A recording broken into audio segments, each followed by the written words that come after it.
ನಮಸ್ಕಾರ ಎಲ್ಲರಿಗೂ ಮತ್ತು ಅಲೈನ್ ಬುಕ್ಸ್ಗೆ ಸ್ವಾಗತ. ಇಂದು ನಾವು ಇನ್ವೆಂಟರಿ ಮಾಡ್ಯೂಲ್ ಮತ್ತು ಅಲೈನ್ ಬುಕ್ಸ್ನಲ್ಲಿ ಇನ್ವೆಂಟರಿ ನಿರ್ವಹಣೆ ಹೇಗೆ ಕಾರ್ಯನಿರ್ವಹಿಸುತ್ತದೆ ಎಂಬುದನ್ನು ವಿವರವಾಗಿ ನೋಡೋಣ. ಆದರೆ ಅದಕ್ಕೆ ಮುನ್ನ ಪ್ರಾರಂಭಿಸಲು ಅಗತ್ಯವಿರುವ ಎಲ್ಲಾ ಸಂರಚನೆಗಳು ಮತ್ತು ಸೆಟ್ಟಿಂಗ್ಗಳನ್ನು ಮೊದಲು ನೋಡೋಣ. ಹಾಗಾದರೆ ಪ್ರಾರಂಭಿಸಲು ನಾವು ಪರದೆಯ ಮೇಲ್ಭಾಗದ ಬಲಭಾಗಕ್ಕೆ ಹೋಗಿ 5ನೇ ಆಯ್ಕೆಯಾದ ಕನ್ಫಿಗ್ಯುರೇಷನ್ ಮೇಲೆ ಕ್ಲಿಕ್ ಮಾಡೋಣ. ಕನ್ಫಿಗ್ಯುರೇಷನ್ ಒಳಗೆ ಪ್ರವೇಶಿಸಿದ ನಂತರ ನೀವು ಕಂಪನಿ ಸೆಟಪ್ ಎಂಬ ಆಯ್ಕೆಯನ್ನು ನೋಡಬಹುದು. ಅದನ್ನು ಕ್ಲಿಕ್ ಮಾಡೋಣ. ಕಂಪನಿ ಸೆಟಪ್ ಒಳಗೆ ನೀವು ಇನ್ವೆಂಟರಿ ಎಂಬ ಆಯ್ಕೆಯನ್ನು ಕಾಣಬಹುದು. ನಾವು ಮುಂದಿನದಾಗಿ ಅಲ್ಲಿ ಹೋಗೋಣ. ಈಗ ಇನ್ವೆಂಟರಿ ವಿಭಾಗದಲ್ಲಿ ನಾವು ಅಗತ್ಯವಿರುವ ಎಲ್ಲಾ ಬದಲಾವಣೆಗಳನ್ನು ಮಾಡಬಹುದು ಮತ್ತು ಬೇಕಾದ ಎಲ್ಲಾ ವಿವರಗಳನ್ನು ತುಂಬಬಹುದು. ಅದು ಮುಗಿದ ನಂತರ ನಾವು ಇನ್ವೆಂಟರಿ ನಿರ್ವಹಣೆಯನ್ನು ಪ್ರಾರಂಭಿಸೋಣ. ಸರಿ, ಇಲ್ಲಿ ಮೊದಲ ಆಯ್ಕೆ ಐಟಂ ಸ್ಟಾಕ್ ಯೂನಿಟ್ ಆಗಿದೆ. ಇದರಲ್ಲಿ ಐಟಂ ಸ್ಟಾಕ್ ಯೂನಿಟ್ ಎಂದರೆ ಏನು? ಇಲ್ಲಿ 3 ಆಯ್ಕೆಗಳು ಲಭ್ಯವಿವೆ: stock unit, stock pack unit ಮತ್ತು ಸ್ಟಾಕ್ ಪ್ಯಾಕ್ ಚಿ ಪ್ಯಾಕ್. ನಾನು ಇದನ್ನು ಒಂದು ಉದಾಹರಣೆಯೊಂದಿಗೆ ವಿವರಿಸುತ್ತೇನೆ, ನಿಮಗೆ ಇನ್ನಷ್ಟು ಸ್ಪಷ್ಟವಾಗಲು. ನೀವು ಒಂದು ಉತ್ಪನ್ನವನ್ನು ಖರೀದಿಸುತ್ತಿದ್ದೀರಿ ಎಂದು ಕಲ್ಪಿಸಿ. ಅದು ಒಂದು ಕಾರ್ಟನ್ನಲ್ಲಿ ಬರುತ್ತದೆ. ಆ ಕಾರ್ಟನ್ ಒಳಗೆ 10 ವಿಭಿನ್ನ ಬಾಕ್ಸ್ಗಳಿವೆ ಮತ್ತು ಪ್ರತಿಯೊಂದು ಬಾಕ್ಸ್ನಲ್ಲೂ 15 ಪ್ರತ್ಯೇಕ ಉತ್ಪನ್ನಗಳಿವೆ. ಈ ಸಂದರ್ಭದಲ್ಲಿ ಕಾರ್ಟನ್ ಅನ್ನು stock pack G pack unit ಎಂದು ಪರಿಗಣಿಸಲಾಗುತ್ತದೆ, ಬಾಕ್ಸ್ ಅನ್ನು ಸ್ಟಾಕ್ ಪ್ಯಾಕ್ ಯೂನಿಟ್ ಎಂದು ಮತ್ತು ಒಂದು ಪ್ರತ್ಯೇಕ ಉತ್ಪನ್ನವನ್ನು ಸ್ಟಾಕ್ ಯೂನಿಟ್ ಎಂದು ಪರಿಗಣಿಸಲಾಗುತ್ತದೆ. ಹೀಗಾಗಿ ಸಂಕ್ಷಿಪ್ತವಾಗಿ ಹೇಳುವುದಾದರೆ, ಮೊದಲ ಯೂನಿಟ್ ಎಂದರೆ ಉತ್ಪನ್ನಗಳ ಸಂಖ್ಯೆ, 2ನೇ ಯೂನಿಟ್ ಬಾಕ್ಸ್ ಮತ್ತು 3ನೇ ಯೂನಿಟ್ ಕಾರ್ಟನ್ ಆಗಿದೆ. ನೀವು ನಿಮ್ಮ ಇನ್ವೆಂಟರಿಯನ್ನು ಈ ರೀತಿಯಾಗಿ 3 ವಿಭಿನ್ನ ಯೂನಿಟ್ಗಳಲ್ಲಿ ನಿರ್ವಹಿಸುತ್ತಿದ್ದರೆ ನೀವು ಇಲ್ಲಿ ಆ ಆಯ್ಕೆಗಳನ್ನು ಆರಿಸಬಹುದು. ಮುಂದೆ ಸಾಗೋಣ. ಮುಂದಿನ ಸೆಟ್ಟಿಂಗ್ ಎಂದರೆ ವೇರ್ಹೌಸ್ ಆಯ್ಕೆ.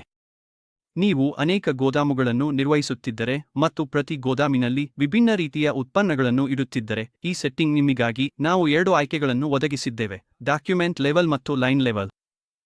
ಡಾಕ್ಯುಮೆಂಟ್ ಲೆವೆಲ್ ಆಯ್ಕೆಯಲ್ಲಿ ನೀವು ಒಂದು ಗೋದಾಮನ್ನು ಆಯ್ಕೆ ಮಾಡುತ್ತೀರಿ ಮತ್ತು ಆ ನಿರ್ದಿಷ್ಟ ಡಾಕ್ಯುಮೆಂಟ್ನಲ್ಲಿರುವ ಎಲ್ಲ ಐಟಂಗಳು ಆಯ್ಕೆ ಮಾಡಿದ ಗೋದಾಮಿನಿಂದಲೇ ಇರುತ್ತವೆ. ಆದರೆ ಲೈನ್ ಲೆವೆಲ್ ಆಯ್ಕೆಯಲ್ಲಿ ನೀವು ವಿಭಿನ್ನ ಐಟಂಗಳಿಗೆ ವಿಭಿನ್ನ ಗೋದಾಮುಗಳನ್ನು ಆಯ್ಕೆ ಮಾಡಬಹುದು. ನಿಮ್ಮಲ್ಲಿ ಕೆಲವು ಐಟಂಗಳು ಒಂದು ಗೋದಾಮಿನಲ್ಲಿ ಮತ್ತು ಇತರವುಗಳು ಬೇರೆ ಗೋದಾಮಿನಲ್ಲಿ ಸಂಗ್ರಹವಾಗಿದ್ದರೆ ಇದು ಉಪಯುಕ್ತವಾಗಿದೆ. ಹೀಗಾಗಿ ನಿಮ್ಮ ವ್ಯವಹಾರದ ಅಗತ್ಯಗಳ ಆಧಾರದ ಮೇಲೆ ನೀವು ಡಾಕ್ಯುಮೆಂಟ್ ಲೆವೆಲ್ ಅಥವಾ ಲೈನ್ ಲೆವೆಲ್ ಆಯ್ಕೆ ಮಾಡಬಹುದು. ಪ್ರತಿ ಸೆಟ್ಟಿಂಗ್ ಪಕ್ಕದಲ್ಲೂ ನೀವು ಒಂದು ನೀಲಿ ಐಕಾನ್ ಕಾಣಬಹುದು. ನೀವು ಅದನ್ನು ಕ್ಲಿಕ್ ಮಾಡಿದರೆ ಆ ನಿರ್ದಿಷ್ಟ ಸೆಟ್ಟಿಂಗ್ ಅರ್ಥವೇನು ಎಂಬುದನ್ನು ಸ್ಪಷ್ಟವಾಗಿ ವಿವರಿಸುತ್ತದೆ. ಇದು ಬಹಳ ಉಪಯುಕ್ತವಾಗಬಹುದು. ಈಗ ಮುಂದಿನ ಸೆಟ್ಟಿಂಗ್ ಡಾಕ್ಯುಮೆಂಟ್ ವರ್ಗೀಕರಣ. ನಾನು ಇದನ್ನು ಮತ್ತೊಂದು ಉದಾಹರಣೆಯೊಂದಿಗೆ ವಿವರಿಸುತ್ತೇನೆ. ನೀವು ಒಂದು ವಸ್ತ್ರದ ಅಂಗಡಿಯನ್ನು ಹೊಂದಿದ್ದೀರಿ ಎಂದು ಹೇಳಿ, ಆದರೆ ಅದೇ ಅಂಗಡಿಯಲ್ಲಿ ನೀವು ಶೂಗಳನ್ನು ಕೂಡ ಮಾರುತ್ತೀರಿ. ಡಾಕ್ಯುಮೆಂಟ್ ವರ್ಗೀಕರಣದ ಮೂಲಕ ನೀವು ನಿಮ್ಮ ಇನ್ವಾಯ್ಸುಗಳನ್ನು 2 ಗುಂಪುಗಳಾಗಿ ವರ್ಗೀಕರಿಸಬಹುದು, ಒಂದು ಶೂಗಳಿಗೆ ಮತ್ತು ಇನ್ನೊಂದು ಬಟ್ಟೆಗಳಿಗೆ. ಈ ರೀತಿಯಲ್ಲಿ ನೀವು ಕೇವಲ ಶೂಗಳ ಇನ್ವಾಯ್ಸುಗಳಿಗಾಗಿ ವರದಿ ತಯಾರಿಸಲು ಬಯಸಿದರೆ ಅದನ್ನು ಸುಲಭವಾಗಿ ಮಾಡಬಹುದು. ಅದೇ ರೀತಿ ನೀವು ಬಟ್ಟೆಗಳಿಗಾಗಿ ಪ್ರತ್ಯೇಕವಾಗಿ ವರದಿಗಳನ್ನು ತಯಾರಿಸಬಹುದು. ಈ ವರ್ಗೀಕರಣವು ನಿಮ್ಮ ಮಾರಾಟದ ಡೇಟಾವನ್ನು ಸಂಘಟಿಸಲು ಮತ್ತು ವಿಶ್ಲೇಷಿಸಲು ಬಹಳ ಸುಲಭವಾಗಿಸುತ್ತದೆ. ಮುಂದಿನದು ಬಾರ್ ಸ್ಕ್ಯಾನ್ ಲುಕ್ಅಪ್ ಆಯ್ಕೆಯಾಗಿದೆ. ನೀವು ನಿಮ್ಮ ಇನ್ವೆಂಟರಿ ನಿರ್ವಹಣೆಯಲ್ಲಿ ಬಾರ್ಕೋಡ್ ಸ್ಕ್ಯಾನಿಂಗ್ ಬಳಸಲು ಬಯಸಿದರೆ ಇಲ್ಲಿ ಈ ಆಯ್ಕೆಯನ್ನು ಆನ್ ಮಾಡಬಹುದು. ಅದಾದ ನಂತರ ಬಾರ್ಕೋಡ್ ಸ್ಕ್ಯಾನ್ ಆಧಾರಿತ ಸೆಟ್ಟಿಂಗ್ ಇದೆ. ಇಲ್ಲಿ ಬಾರ್ಕೋಡ್ ಸ್ಕ್ಯಾನಿಂಗ್ ಯಾವ ಆಧಾರದ ಮೇಲೆ ನಡೆಯಬೇಕು ಎಂಬುದನ್ನು ನೀವು ಆಯ್ಕೆ ಮಾಡಬಹುದು. ನೀವು item level, serial number, barcode, batch number, jewellery tag number ಅಥವಾ ನಿಮ್ಮ ವ್ಯವಹಾರದ ಅಗತ್ಯಗಳಿಗೆ ತಕ್ಕಂತೆ ಬೇರೆ ಆಯ್ಕೆಗಳನ್ನು ಆರಿಸಬಹುದು. ಈಗ ಕನಿಷ್ಠ ಸ್ಟಾಕ್ ಮಟ್ಟದ ಬಗ್ಗೆ ಮಾತನಾಡೋಣ. ಕನಿಷ್ಠ ಸ್ಟಾಕ್ ಮಟ್ಟ ಎಂದರೇನು? ನಾನು ನಿಮಗೆ ಒಂದು ಚಿಕ್ಕ ಉದಾಹರಣೆ ಕೊಡುತ್ತೇನೆ. ಉದಾಹರಣೆಗೆ, ನೀವು ಒಂದು ಅಂಗಡಿಯನ್ನು ಹೊಂದಿದ್ದೀರಿ ಮತ್ತು ನೀವು ಮಾರುವ ಉತ್ಪನ್ನದಲ್ಲಿ ಕೇವಲ 2 ಐಟಂಗಳು ಮಾತ್ರ ಸ್ಟಾಕ್ನಲ್ಲಿ ಉಳಿದಿವೆ. ಆದರೆ ಈ ಕಡಿಮೆ ಸ್ಟಾಕ್ ಬಗ್ಗೆ ನಿಮಗೆ ಗೊತ್ತಿಲ್ಲ ಮತ್ತು ಗ್ರಾಹಕರು ಇನ್ನಷ್ಟು ಕೇಳುತ್ತಾರೆ. ಬಿಲ್ಲಿಂಗ್ ಮಾಡುವಾಗ ನೀವು ಕೇವಲ 2 ಐಟಂಗಳು ಮಾತ್ರ ಲಭ್ಯವಿರುವುದನ್ನು ನೋಡುತ್ತೀರಿ ಮತ್ತು ಅದಕ್ಕಿಂತ ಹೆಚ್ಚು ಮಾರಲು ಸಾಧ್ಯವಿಲ್ಲ. ನೀವು ಆ ನಿರ್ದಿಷ್ಟ ಐಟಂಗೆ ಕನಿಷ್ಠ ಸ್ಟಾಕ್ ಮಟ್ಟವನ್ನು ಉದಾಹರಣೆಗೆ 10 ಎಂದು ಸೆಟ್ ಮಾಡಿದರೆ, ಸ್ಟಾಕ್ 10ಕ್ಕಿಂತ ಕಡಿಮೆಯಾಗಿದ್ದಾಗ ಸಾಫ್ಟ್ವೇರ್ ನಿಮಗೆ ಸೂಚನೆ ನೀಡುತ್ತದೆ. ಈ ರೀತಿಯಲ್ಲಿ ನೀವು ಮುಂಚಿತವಾಗಿಯೇ ತಿಳಿದುಕೊಳ್ಳಬಹುದು ಮತ್ತು ಉತ್ಪನ್ನವನ್ನು ಮರು ಆರ್ಡರ್ ಮಾಡಬಹುದು, ಆದ್ದರಿಂದ ನೀವು ಅನಿರೀಕ್ಷಿತವಾಗಿ ಸ್ಟಾಕ್ ಮುಗಿಯುವುದನ್ನು ತಪ್ಪಿಸಬಹುದು. ಮುಂದಿನ ಸೆಟ್ಟಿಂಗ್ ಸ್ಟಾಕ್ ಮೌಲ್ಯಮಾಪನ. ಇದು ನಿಮ್ಮ ಇನ್ವೆಂಟರಿಯನ್ನು ಸಿಸ್ಟಂನಲ್ಲಿ ಹೇಗೆ ಮೌಲ್ಯಮಾಪನ ಮಾಡಬೇಕೆಂದು ನಿರ್ಧರಿಸುತ್ತದೆ. ನೀವು ಆಯ್ಕೆ ಮಾಡಬಹುದಾದ 3 ವಿಧಾನಗಳಿವೆ: ಫೈಫೋ, ಲೈಫೋ ಮತ್ತು ತೂಕ ಸರಾಸರಿ. ನೀವು ನಿಮ್ಮ ಸ್ಟಾಕ್ ಅನ್ನು ಹೇಗೆ ನಿರ್ವಹಿಸುತ್ತೀರಿ ಮತ್ತು ಮೌಲ್ಯಮಾಪನ ಮಾಡುತ್ತೀರಿ ಎಂಬುದಕ್ಕೆ ಹೊಂದಿಕೊಳ್ಳುವ ವಿಧಾನವನ್ನು ಆಯ್ಕೆ ಮಾಡಬಹುದು. ಮುಂದಿನ ಆಯ್ಕೆ ಎಂದರೆ ಸ್ಟಾಕ್ ಮೌಲ್ಯಮಾಪನದಲ್ಲಿ ಮಾರಾಟ ಮರುಪಾವತಿ ಪರಿಗಣಿಸಿ ಎಂಬುದು. ನೀವು ನಿಮ್ಮ ಮಾರಾಟ ಮರುಪಾವತಿಗಳನ್ನು ಸ್ಟಾಕ್ ಮೌಲ್ಯಮಾಪನದಲ್ಲಿ ಪರಿಗಣಿಸಬೇಕೆಂದಿದ್ದರೆ ಈ ಆಯ್ಕೆಯನ್ನು ಸರಳವಾಗಿ ಆನ್ ಮಾಡಬಹುದು. ಅದಾದ ಮೇಲೆ ನಮಗೆ ಐಟಂ ಕೋಡಿಂಗ್ ಸಂರಚನೆ ಇದೆ. ನೀವು ನಿಮ್ಮ ಐಟಂ ಕೋಡಿಂಗ್ ಅನ್ನು ಕೈಯಾರೆ ಮಾಡಬೇಕೆಂದಿದ್ದರೆ ಇಲ್ಲಿ ಅದನ್ನು ಆಯ್ಕೆ ಮಾಡಬಹುದು. ಪರ್ಯಾಯವಾಗಿ ನೀವು ಸ್ವಯಂಚಾಲಿತ ಗುಂಪು ಮಾಡುವಿಕೆ ಅಥವಾ ಸ್ವಯಂ ಸಂಖ್ಯಾ ಕೋಡಿಂಗ್ ಅನ್ನು ಇಚ್ಛಿಸಿದರೆ ಆ ಆಯ್ಕೆಗಳು ಕೂಡ ಲಭ್ಯವಿವೆ. ಕೊನೆಗೆ ಡ್ಯುಪ್ಲಿಕೇಟ್ ಐಟಂ ಆಧಾರಿತ ಎಂಬ ಆಯ್ಕೆಯಿದೆ. ಈ ಸೆಟ್ಟಿಂಗ್ ನಿಮ್ಮ ಐಟಂ ಮಾಸ್ಟರ್ನಲ್ಲಿ ನಕಲಿ ಐಟಂಗಳು ಸೃಷ್ಟಿಯಾಗುವುದನ್ನು ತಡೆಯಲು ಸಹಾಯ ಮಾಡುತ್ತದೆ. ಉದಾಹರಣೆಗೆ, ನೀವು ಬ್ರಿಟಾನಿಯಾ ಬಿಸ್ಕಟ್ ಎಂಬ ಐಟಂ ಅನ್ನು ರಚಿಸಿದರೆ ಮತ್ತು ಅದೇ ಹೆಸರಿನಲ್ಲಿ ಅನೇಕ ಎಂಟ್ರಿಗಳನ್ನು ರಚಿಸಬಾರದೆಂದು ಬಯಸಿದರೆ, ಈ ಸೆಟ್ಟಿಂಗ್ ಒಂದೇ ರೀತಿಯ ಐಟಂ ಒಂದೇ ಬಾರಿಗೆ ಮಾತ್ರ ಇರಲು ಸಹಾಯ ಮಾಡುತ್ತದೆ. ನೀವು ಇದನ್ನು ಆನ್ ಮಾಡಿದರೆ ಅದೇ ಹೆಸರಿನೊಂದಿಗೆ ಮತ್ತೊಂದು ನಕಲಿ ಐಟಂ ರಚಿಸಲಾಗದು. ಅದೇ ರೀತಿ ನೀವು ಬಾರ್ಕೋಡ್ ಅಥವಾ ಐಟಂ ಗುಂಪಿನ ಹೆಸರಿನ ಆಧಾರದ ಮೇಲೆ ನಕಲನ್ನು ತಡೆಯುವ ಆಯ್ಕೆಯೂ ಇದೆ ಮತ್ತು ನಿಮ್ಮ ಅಗತ್ಯಕ್ಕೆ ಅನುಗುಣವಾಗಿ ಆ ಸೆಟ್ಟಿಂಗ್ಗಳನ್ನು ಆಯ್ಕೆ ಮಾಡಬಹುದು.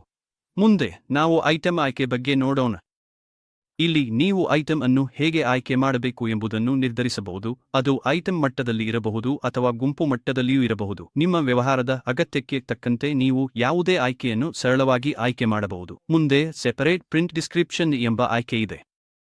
ನೀವು ವೌಚರ್ನಲ್ಲಿ ಐಟಂ ಅನ್ನು ನಮೂದಿಸುವಾಗ ವಿಭಿನ್ನ ಪ್ರಿಂಟ್ ವಿವರಣೆಯನ್ನು ಬಯಸಿದರೆ ಇದನ್ನು ಎಬಲ್ ಮಾಡಬಹುದು. ಇದನ್ನು ಆನ್ ಮಾಡಿದಾಗ ಆ ನಿರ್ದಿಷ್ಟ ಐಟಂಗೆ ಡೈಲಾಗ್ ಬಾಕ್ಸ್ ಕಾಣಿಸುತ್ತದೆ. ಅಲ್ಲಿ ನೀವು ಕಸ್ಟಮ್ ವಿವರಣೆಯನ್ನು ಬರೆಯಬಹುದು. ಹಾಗಾದರೆ ನೀವು ಆ ಐಟಂಗೆ ಇನ್ವಾಯ್ಸ್ನಲ್ಲಿ ಏನಾದರೂ ಹೆಚ್ಚುವರಿ ಅಥವಾ ವಿಶೇಷವಾದುದನ್ನು ಸೇರಿಸಲು ಬಯಸಿದರೆ ಇಲ್ಲಿ ಸುಲಭವಾಗಿ ಮಾಡಬಹುದು. ಈಗ ಸಬ್ ಐಟಂ ಬಗ್ಗೆ ಮಾತನಾಡೋಣ. ಸಬ್ ಐಟಂ ಎಂದರೆ ಏನು? ಒಂದು ಉದಾಹರಣೆಯೊಂದಿಗೆ ವಿವರಿಸೋಣ. ನೀವು ಪೇಂಟ್ ವ್ಯವಹಾರವನ್ನು ನಡೆಸುತ್ತಿದ್ದೀರಿ ಎಂದು ಊಹಿಸೋಣ ಮತ್ತು ನಿಮ್ಮ ಬಳಿ N905 ಎಂಬ ಉತ್ಪನ್ನವಿದೆ. ಈಗ N905 12 ವಿಭಿನ್ನ ಬಣ್ಣಗಳಲ್ಲಿ ಲಭ್ಯವಿದೆ. ಬಣ್ಣವನ್ನು ಹೊರತುಪಡಿಸಿ ಅದರ ಸಾಂದ್ರತೆ, ತೂಕ, ಪ್ಯಾಕೇಜಿಂಗ್ ಎಲ್ಲವೂ ಒಂದೇ ಆಗಿರುತ್ತದೆ. ಹಾಗಾದರೆ ನೀವು 12 ಸಂಪೂರ್ಣವಾಗಿ ವಿಭಿನ್ನ ಉತ್ಪನ್ನಗಳನ್ನು ರಚಿಸಲು ಬಯಸುತ್ತೀರಾ? ಅದರಿಂದ 12 ವಿಭಿನ್ನ ಐಟಂ ಲೆಡ್ಜರ್ಗಳು ಆಗುತ್ತವೆ ಮತ್ತು ನೀವು ಎಷ್ಟು N905 ಉತ್ಪನ್ನಗಳನ್ನು ಮಾರಿದ್ದೀರಿ ಎಂಬುದನ್ನು ಟ್ರ್ಯಾಕ್ ಮಾಡುವುದು ತುಂಬಾ ಗೊಂದಲಕಾರಿಯಾಗುತ್ತದೆ ಮತ್ತು ಕಷ್ಟಕರವಾಗುತ್ತದೆ. ಅದರ ಬದಲು ನೀವು N905 ಎಂಬ ಮುಖ್ಯ ಐಟಂ ಅನ್ನು ರಚಿಸಿ, ಅದರ ಅಡಿಯಲ್ಲಿ N905 orange, N905 yellow, N905 blue ಹೀಗೆ ಸಬ್ ಐಟಂಗಳನ್ನು ರಚಿಸಬಹುದು. ಈ ಎಲ್ಲಾ ಸಬ್ ಐಟಂಗಳು ಮುಖ್ಯ ಐಟಂಗೆ ಲಿಂಕ್ ಆಗಿರುತ್ತವೆ. ನೀವು N905ಗೆ ಸಂಬಂಧಿಸಿದ ಲೆಡ್ಜರ್ ಅನ್ನು ನೋಡಿದಾಗ ಅದು ಎಲ್ಲಾ ಸಬ್ ಐಟಂಗಳನ್ನು ಒಳಗೊಂಡಂತೆ N905ಗೆ ಸಂಬಂಧಿಸಿದ ಎಲ್ಲಾ ವ್ಯವಹಾರಗಳನ್ನು ತೋರಿಸುತ್ತದೆ. ಇದು ನಿಮ್ಮ ಮಾರಾಟ ಮತ್ತು ಸ್ಟಾಕ್ ಅನ್ನು ನಿರ್ವಹಿಸುವುದನ್ನು ಮತ್ತು ನೋಡುವುದನ್ನು ತುಂಬಾ ಸುಲಭಗೊಳಿಸುತ್ತದೆ. ಮುಂದಿನದು ಡೆಲಿವರಿ ದಿನಾಂಕ ಮತ್ತು ಮಾರಾಟ ಖರೀದಿ ಆರ್ಡರ್. ನೀವು ಡೆಲಿವರಿ ದಿನಾಂಕವನ್ನು ಹೇಗೆ ನಿರ್ವಹಿಸಲು ಬಯಸುತ್ತೀರಿ? ಅದನ್ನು ಸಂಪೂರ್ಣ ಆರ್ಡರ್ ಆಧಾರಿತವಾಗಿರಲಿ, ಪ್ರತಿ ಲೈನ್ ಐಟಂ ಆಧಾರಿತವಾಗಿರಲಿ ಅಥವಾ ಬೇಡವೇ? ಈ ಸೆಟ್ಟಿಂಗ್ ನಿಮಗೆ ಸೂಕ್ತ ಆಯ್ಕೆಯನ್ನು ಆರಿಸಿಕೊಳ್ಳಲು ಅವಕಾಶ ನೀಡುತ್ತದೆ. ಈಗ ನಾವೀಗ ನೆಗೆಟಿವ್ ಸ್ಟಾಕ್ ಅನ್ನು ಅನುಮತಿಸುವ ಬಗ್ಗೆ ಚರ್ಚಿಸೋಣ. ನೆಗೆಟಿವ್ ಸ್ಟಾಕ್ ಎಂದರೆ ಏನು ಮತ್ತು ನೀವು ಅದನ್ನು ಅನುಮತಿಸಲು ಏಕೆ ಬಯಸಬಹುದು? ಉದಾಹರಣೆಗೆ, ನೀವು ಸರಕುಗಳನ್ನು ಸ್ವೀಕರಿಸಿದ್ದೀರಿ ಮತ್ತು ಖರೀದಿ ಬಿಲ್ ಕೂಡ ಬಂದಿದೆ. ಆದರೆ ಯಾವುದೋ ಕಾರಣಕ್ಕಾಗಿ ನೀವು ಈ ಖರೀದಿಯನ್ನು ಇನ್ನೂ ನಿಮ್ಮ ಸಾಫ್ಟ್ವೇರ್ನಲ್ಲಿ ದಾಖಲಿಸಿಲ್ಲ ಎಂದು ಕಲ್ಪಿಸಿ. ಆದರೆ ಈ ಸಮಯದಲ್ಲಿ ಒಬ್ಬ ಗ್ರಾಹಕರು ಬಂದು ಆ ಉತ್ಪನ್ನಗಳನ್ನು ಖರೀದಿಸಲು ಬಯಸುತ್ತಾರೆ. ಅವು ಭೌತಿಕವಾಗಿ ಲಭ್ಯವಿದ್ದರೂ ಸಹ ಸಿಸ್ಟಂನಲ್ಲಿ ಇನ್ನೂ ದಾಖಲಿಸಿಲ್ಲ. ಈ ಸಂದರ್ಭದಲ್ಲಿ ನೀವು ನೆಗೆಟಿವ್ ಸ್ಟಾಕ್ ಅನ್ನು ಅನುಮತಿಸಿದರೆ, ಸಾಫ್ಟ್ವೇರ್ನಲ್ಲಿ ಇನ್ನೂ ದಾಖಲಿಸದಿದ್ದರೂ ಸಹ ನೀವು ಆ ಉತ್ಪನ್ನವನ್ನು ಮಾರಬಹುದು. ನಂತರ ನೀವು ಖರೀದಿ ಇನ್ವಾಯ್ಸ್ ಅನ್ನು ದಾಖಲಿಸಿದಾಗ ಸಿಸ್ಟಮ್ ಸ್ಟಾಕ್ ಅನ್ನು ಅನುಗುಣವಾಗಿ ನವೀಕರಿಸುತ್ತದೆ. ಈ ವೈಶಿಷ್ಟ್ಯವು ಇಂತಹ ಪರಿಸ್ಥಿತಿಗಳಲ್ಲಿಯೂ ನಿಮ್ಮ ಮಾರಾಟವನ್ನು ಸುಗಮವಾಗಿ ಮುಂದುವರಿಸಲು ಸಹಾಯ ಮಾಡುತ್ತದೆ. ಮುಂದಿನ ಆಯ್ಕೆ ಗ್ರಾಸ್ ಟೇಲ್ ವೇಟ್ ಆಗಿದೆ. ನೀವು ನಿಮ್ಮ ಉತ್ಪನ್ನಗಳಿಗೆ ಗ್ರಾಸ್ ಟೇಲ್ ವೇಟ್ ಅನ್ನು ನಿರ್ವಹಿಸಲು ಬಯಸಿದರೆ ಇಲ್ಲಿ ಇದನ್ನು ಸಕ್ರಿಯಗೊಳಿಸಬಹುದು. ಅನಂತರ ನಮಗೆ ಫ್ರೀ ಕ್ವಾಂಟಿಟಿ ಅನ್ವಯವಾಗುತ್ತದೆ ಎಂಬ ಆಯ್ಕೆ ಇದೆ. ಉದಾಹರಣೆಗೆ, ನೀವು ಗ್ರಾಹಕರಿಗೆ ಉಚಿತ ಪ್ರಮಾಣವನ್ನು ನೀಡುವ ಮಾರಾಟವನ್ನು ನಡೆಸುತ್ತಿದ್ದರೆ ಅಥವಾ ನೀವು ಏನಾದರೂ ಖರೀದಿಸಿದಾಗ ಉಚಿತ ಪ್ರಮಾಣವನ್ನು ಸ್ವೀಕರಿಸಿದರೆ ನೀವು ಅದನ್ನು ಹೇಗೆ ದಾಖಲಿಸಬೇಕು? ಫ್ರೀ ಕ್ವಾಂಟಿಟಿಯನ್ನು ಮಾರಾಟದಲ್ಲಿ ದಾಖಲಿಸಬೇಕಾ ಅಥವಾ ಖರೀದಿಯಲ್ಲಿ ದಾಖಲಿಸಬೇಕಾ? ನೀವು ಇದನ್ನು ಇಲ್ಲಿ ಆಯ್ಕೆ ಮಾಡಬಹುದು. ಮುಂದಿನದು ಐಟಂ ಯೂನಿಟ್ ಅನ್ವಯವಾಗುತ್ತದೆ ಮತ್ತು ದರ ಯೂನಿಟ್ ಅನ್ವಯವಾಗುತ್ತದೆ ಎಂಬ ಆಯ್ಕೆಗಳು. ಇಲ್ಲಿ ದರವನ್ನು ಯಾವ ಯೂನಿಟ್ ಮೇಲೆ ಅನ್ವಯಿಸಬೇಕು ಎಂಬುದನ್ನು ನೀವು ನಿರ್ಧರಿಸಬಹುದು. ನೀವು ಪ್ಯಾಕ್ಗಳು, ಸ್ಟಾಕ್ ಯೂನಿಟ್ಗಳು ಅಥವಾ ಪ್ಯಾಕ್ ಯೂನಿಟ್ಗಳ ಆಧಾರದ ಮೇಲೆ ದರವನ್ನು ಬಯಸುತ್ತೀರಾ? ನಿಮ್ಮ ಇನ್ವೆಂಟರಿ ಸೆಟಪ್ಗೆ ಹೊಂದಿಕೊಳ್ಳುವ ಆಯ್ಕೆಯನ್ನು ನೀವು ಇಲ್ಲಿ ಸಕ್ರಿಯಗೊಳಿಸಬಹುದು. ಮುಂದೆ ಸಾಗಿದರೆ ಐಟಂ ದರದ ಡೆಸಿಮಲ್ ಆಯ್ಕೆಯು ದರಗಳನ್ನು ರೌಂಡ್ ಆಫ್ ಮಾಡುವಾಗ ಡೆಸಿಮಲ್ ಪಾಯಿಂಟ್ ನಂತರ ಎಷ್ಟು ಡೆಸಿಮಲ್ ಸ್ಥಾನಗಳನ್ನು ಬೇಕೆಂದು ನೀವು ಆಯ್ಕೆ ಮಾಡಬಹುದು. ನೀವು 4 ಅಥವಾ 5 ಡೆಸಿಮಲ್ ಸ್ಥಾನಗಳನ್ನು ಬಯಸಿದರೂ ಅದನ್ನು ಇಲ್ಲಿ ಆಯ್ಕೆ ಮಾಡಬಹುದು. ಅದಾದ ನಂತರ ದರ ಆಧಾರಿತ ಎಂಬ ಆಯ್ಕೆಯಿದೆ. ನೀವು ದರವನ್ನು ಮುಖ್ಯ ಐಟಂ ಆಧಾರಿತವಾಗಿರಬೇಕೆ ಅಥವಾ ಉಪ ಐಟಂ ಆಧಾರಿತವಾಗಿರಬೇಕೆಂದು ಬಯಸುತ್ತೀರಾ? ನೀವು ಇಲ್ಲಿ ಇಚ್ಛಿತ ಆಯ್ಕೆಯನ್ನು ಆರಿಸಬಹುದು. ಮುಂದಿನ ಆಯ್ಕೆಯು ದರ ಪ್ರಿಫರೆನ್ಸ್ ಮತ್ತು ಇಂಟರ್ಲೊಕೇಶನ್ ಟ್ರಾನ್ಸ್ಫರ್. ನಿಮ್ಮ ಬಳಿ ಅನೇಕ ಸ್ಥಳಗಳಿದ್ದರೆ ಮತ್ತು ನೀವು ಒಂದು ಸ್ಥಳದಿಂದ ಮತ್ತೊಂದು ಸ್ಥಳಕ್ಕೆ ಸ್ಟಾಕ್ ಅನ್ನು ವರ್ಗಾಯಿಸಿದರೆ ಆ ಉತ್ಪನ್ನದ ದರವನ್ನು ಹೇಗೆ ಲೆಕ್ಕ ಹಾಕಬೇಕು ಎಂದು ನೀವು ಬಯಸುತ್ತೀರಿ? ಅದು ಸ್ಟಾಕ್ ಮೌಲ್ಯಮಾಪನ ಆಧಾರಿತವಾಗಿರಬೇಕೆ ಅಥವಾ ಮಾರಾಟದ ದರ ಆಧಾರಿತವಾಗಿರಬೇಕೆ? ನೀವು ನಿಮ್ಮ ಇಚ್ಛಿತ ಆಯ್ಕೆಯನ್ನು ಇಲ್ಲಿ ಆರಿಸಬಹುದು. ಕೊನೆಗೆ ನಾವು ಡಾಕ್ಯುಮೆಂಟ್ನಲ್ಲಿ ಯೂನಿಟ್ ಬದಲಾವಣೆ ಅನುಮತಿಸಬೇಡಿ ಆಯ್ಕೆ ಹೊಂದಿದ್ದೇವೆ.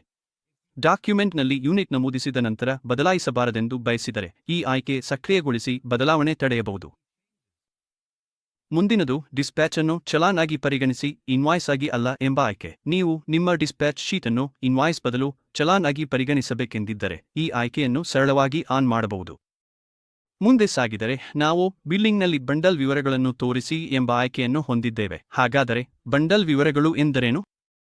ನಾನು ಒಂದು ಉದಾಹರಣೆಯೊಂದಿಗೆ ವಿವರಿಸುತ್ತೇನೆ. ನೀವು ಒಂದು ಸ್ಟೇಷನರಿ ಅಥವಾ ಪುಸ್ತಕ ಅಂಗಡಿಯನ್ನು ಹೊಂದಿದ್ದೀರಿ ಎಂದು ಊಹಿಸೋಣ. ಅಲ್ಲಿ ಪ್ರತಿ ತರಗತಿಗೆ ಕೋರ್ಸ್ ಪುಸ್ತಕಗಳನ್ನು ಇಡುತ್ತೀರಿ. ಉದಾಹರಣೆಗೆ ಪ್ರಥಮ, ದ್ವಿತೀಯ, ತೃತೀಯ ಹೀಗೆ. ಪ್ರತಿ ತರಗತಿಗೆ ಗಣಿತ ಪುಸ್ತಕಗಳು, ಇಂಗ್ಲಿಷ್ ಪುಸ್ತಕಗಳು, ಎಸ್ಎಸ್ಟಿ ಪುಸ್ತಕಗಳು, ವಿಜ್ಞಾನ ಪುಸ್ತಕಗಳನ್ನು ಹೊಂದಿದ್ದೀರಿ. ಪ್ರತಿ ಪುಸ್ತಕವನ್ನು ಒಂದೊಂದಾಗಿ ಆಯ್ಕೆ ಮಾಡುವ ಬದಲು ನೀವು ಒಂದು ಬಂಡಲ್ ರಚಿಸಬಹುದು. ಉದಾಹರಣೆಗೆ ಪ್ರಥಮ ತರಗತಿಯ ಬಂಡಲ್ ಅಥವಾ ದ್ವಿತೀಯ ತರಗತಿಯ ಬಂಡಲ್ ಆ ತರಗತಿಗೆ ಬೇಕಾದ ಎಲ್ಲಾ ಪುಸ್ತಕಗಳನ್ನು ಒಳಗೊಂಡಿರುತ್ತದೆ. ಈಗ ಯಾರಾದರೂ 6ನೇ ತರಗತಿಯ ಪುಸ್ತಕಗಳನ್ನು ಕೇಳಿದಾಗ ನೀವು ಸರಳವಾಗಿ 6ನೇ ತರಗತಿಯ ಬಂಡಲ್ ಆಯ್ಕೆ ಮಾಡಬಹುದು ಮತ್ತು ಆ ಬಂಡಲ್ನಲ್ಲಿರುವ ಎಲ್ಲಾ ಪುಸ್ತಕಗಳು ಸ್ವಯಂಚಾಲಿತವಾಗಿ ಇನ್ವಾಯ್ಸ್ನಲ್ಲಿ ಕಾಣಿಸಿಕೊಳ್ಳುತ್ತವೆ. ಇದು ಬಿಲ್ಲಿಂಗ್ ಪ್ರಕ್ರಿಯೆಯನ್ನು ತುಂಬಾ ವೇಗವಾಗಿ ಮತ್ತು ಸುಲಭವಾಗಿಸುತ್ತದೆ.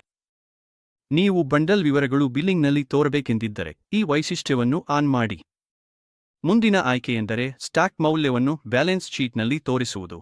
ಇಲ್ಲಿ ನಿಮ್ಮ ಸ್ಟಾಕ್ ಮೌಲ್ಯವನ್ನು ಬ್ಯಾಲೆನ್ಸ್ ಶೀಟ್ನಲ್ಲಿ ಹೇಗೆ ತೋರಿಸಬೇಕು ಎಂಬುದನ್ನು ನೀವು ನಿರ್ಧರಿಸಬಹುದು. ನೀವು ಅದನ್ನು ಕೈಯಾರೆ ನಮೂದಿಸಲು ಇಚ್ಛಿಸುತ್ತೀರಾ? ಅಥವಾ ಜಿಪ್ ಪ್ರತಿ ಆಧಾರದ ಮೇಲೆ ನೈಜ ಸಮಯದ ಸ್ಟಾಕ್ ಮೌಲ್ಯವನ್ನು ತೋರಿಸಬೇಕೆಂದು ಬಯಸುತ್ತೀರಾ? ಅಥವಾ ನೀವು ಸ್ಟಾಕ್ ಮೌಲ್ಯವನ್ನು ತೋರಿಸಬಯಸದೇ ಇದ್ದರೆ ಇಲ್ಲಿ ಆ ಆಯ್ಕೆಯನ್ನು ಆರಿಸಬಹುದು. ಮುಂದಿನ 2 ಆಯ್ಕೆಗಳು ಉತ್ಪಾದನಾ ವಿಭಾಗದಲ್ಲಿ ಸಿಗುತ್ತವೆ.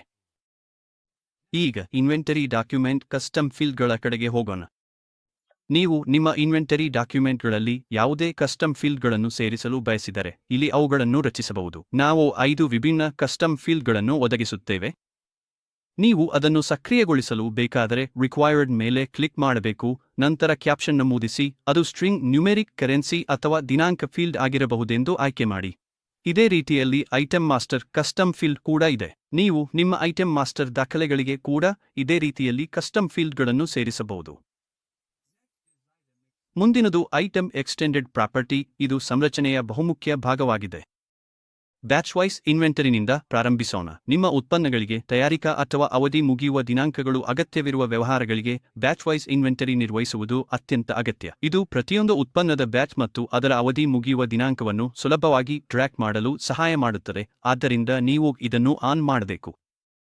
ಅನಂತರ check batch expiry in sales ಎಂಬ ಆಯ್ಕೆಯೂ ಇದೆ. ನೀವು ಮಾರಾಟ ಮಾಡುವಾಗ ಸಿಸ್ಟಮ್ ಬ್ಯಾಚ್ ಎಕ್ಸ್ಪೈರಿ ದಿನಾಂಕವನ್ನು ಎಚ್ಚರಿಕೆ ನೀಡಲಿ ಅಥವಾ ಪರಿಶೀಲಿಸಲಿ ಎಂದು ಬಯಸಿದರೆ ಇಲ್ಲಿ ಇದನ್ನು ಸಕ್ರಿಯಗೊಳಿಸಬಹುದು ಅಥವಾ ನಿಷ್ಕ್ರಿಯಗೊಳಿಸಬಹುದು. ಮುಂದೆ ಬ್ಯಾಚ್ ವಿವರಗಳ ಗುಣಲಕ್ಷಣವು ನಿಮ್ಮ ಬ್ಯಾಚ್ಗಳಿಗೆ ನೀವು ಯಾವ ಗುಣಲಕ್ಷಣಗಳನ್ನು ಟ್ರ್ಯಾಕ್ ಮಾಡಬೇಕೆಂದು ಆಯ್ಕೆ ಮಾಡಲು ಅವಕಾಶ ನೀಡುತ್ತದೆ. ನಾವು ಆಯ್ಕೆ ಮಾಡಲು ಹಲವಾರು ಆಯ್ಕೆಗಳು ನೀಡಿದ್ದೇವೆ. ನೀವು ಅವಧಿ ಮುಗಿಯುವ ದಿನಾಂಕ ಮತ್ತು ತಯಾರಿಕಾ ದಿನಾಂಕದ ಸ್ವರೂಪವನ್ನು ಆಯ್ಕೆ ಮಾಡಬಹುದು.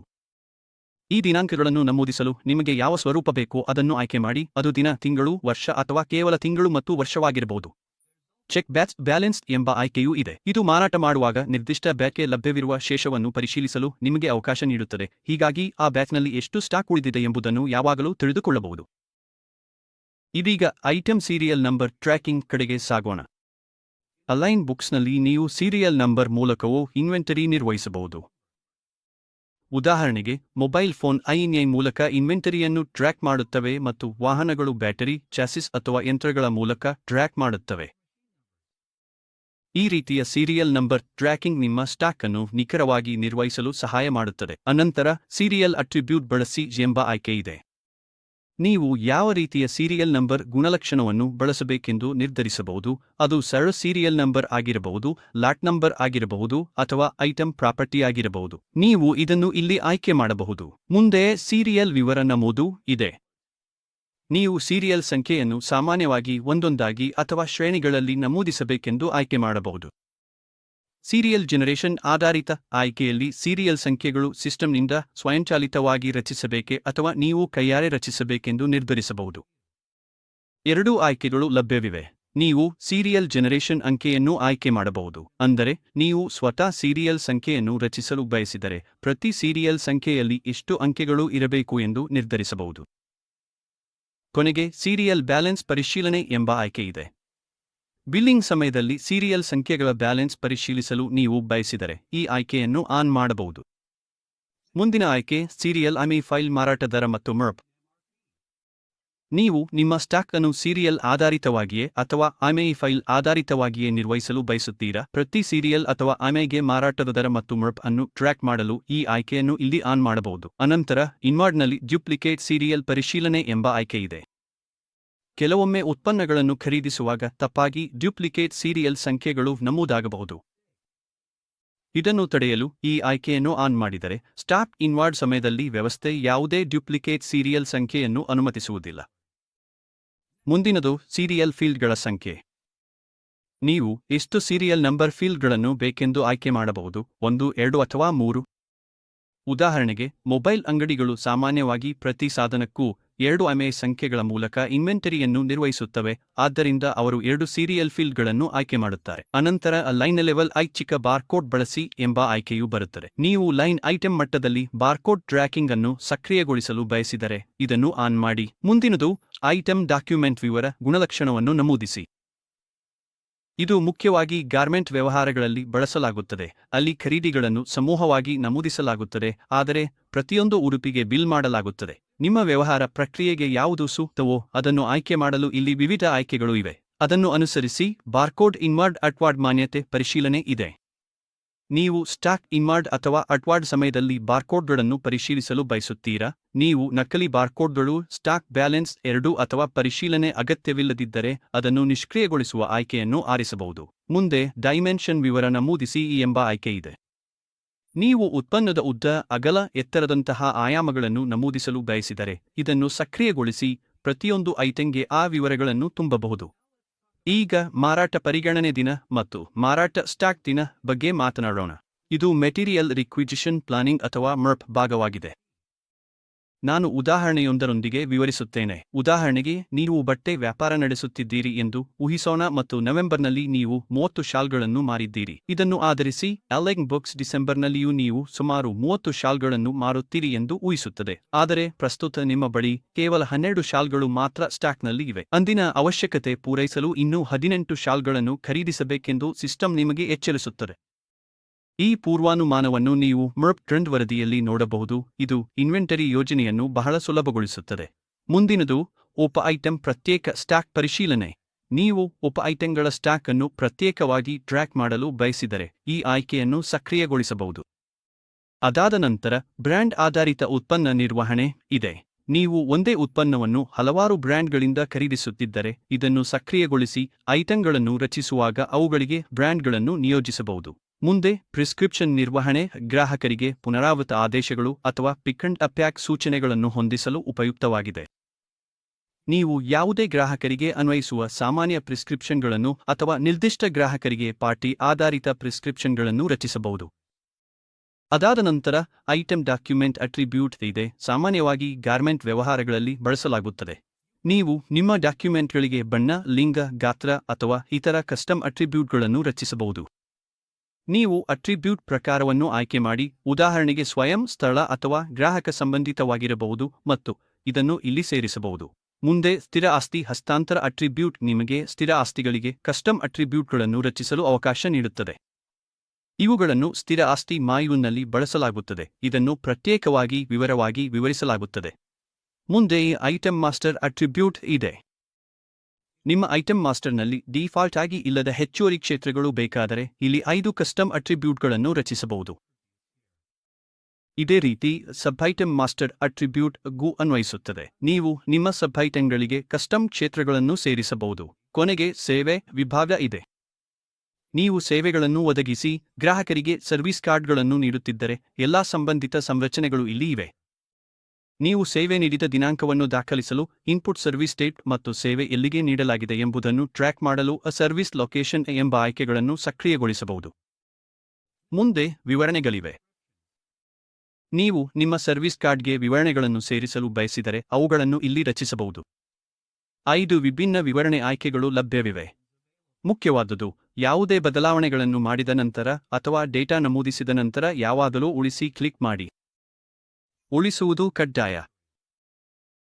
ಇಲ್ಲದಿದ್ದರೆ ನಿಮ್ಮ ಬದಲಾವಣೆಗಳು ಸಂಗ್ರಹವಾಗುವುದಿಲ್ಲ. ಹೊಸ ಐಟಂಗಳನ್ನು ರಚಿಸುವುದು. ಹೊಸ ಐಟಂಗಳನ್ನು ರಚಿಸಲು ಮೊದಲು ಇನ್ವೆಂಟರಿಗೆ ಹೋಗಿ ನಂತರ ಐಟಂ ಮಾಸ್ಟರ್ ಆಯ್ಕೆ ಮಾಡಿ. ಆ ಪರದೆಯಲ್ಲಿ ನೀವು ಹೊಸ ಐಟಂ ರಚಿಸಿ ಎಂಬ ಆಯ್ಕೆಯನ್ನು ನೋಡಬಹುದು. ನೀವು ಅದನ್ನು ಕ್ಲಿಕ್ ಮಾಡಿದಾಗ 4 ವಿಭಿನ್ನ ಆಯ್ಕೆಗಳು ಕಾಣಿಸಿಕೊಳ್ಳುತ್ತವೆ.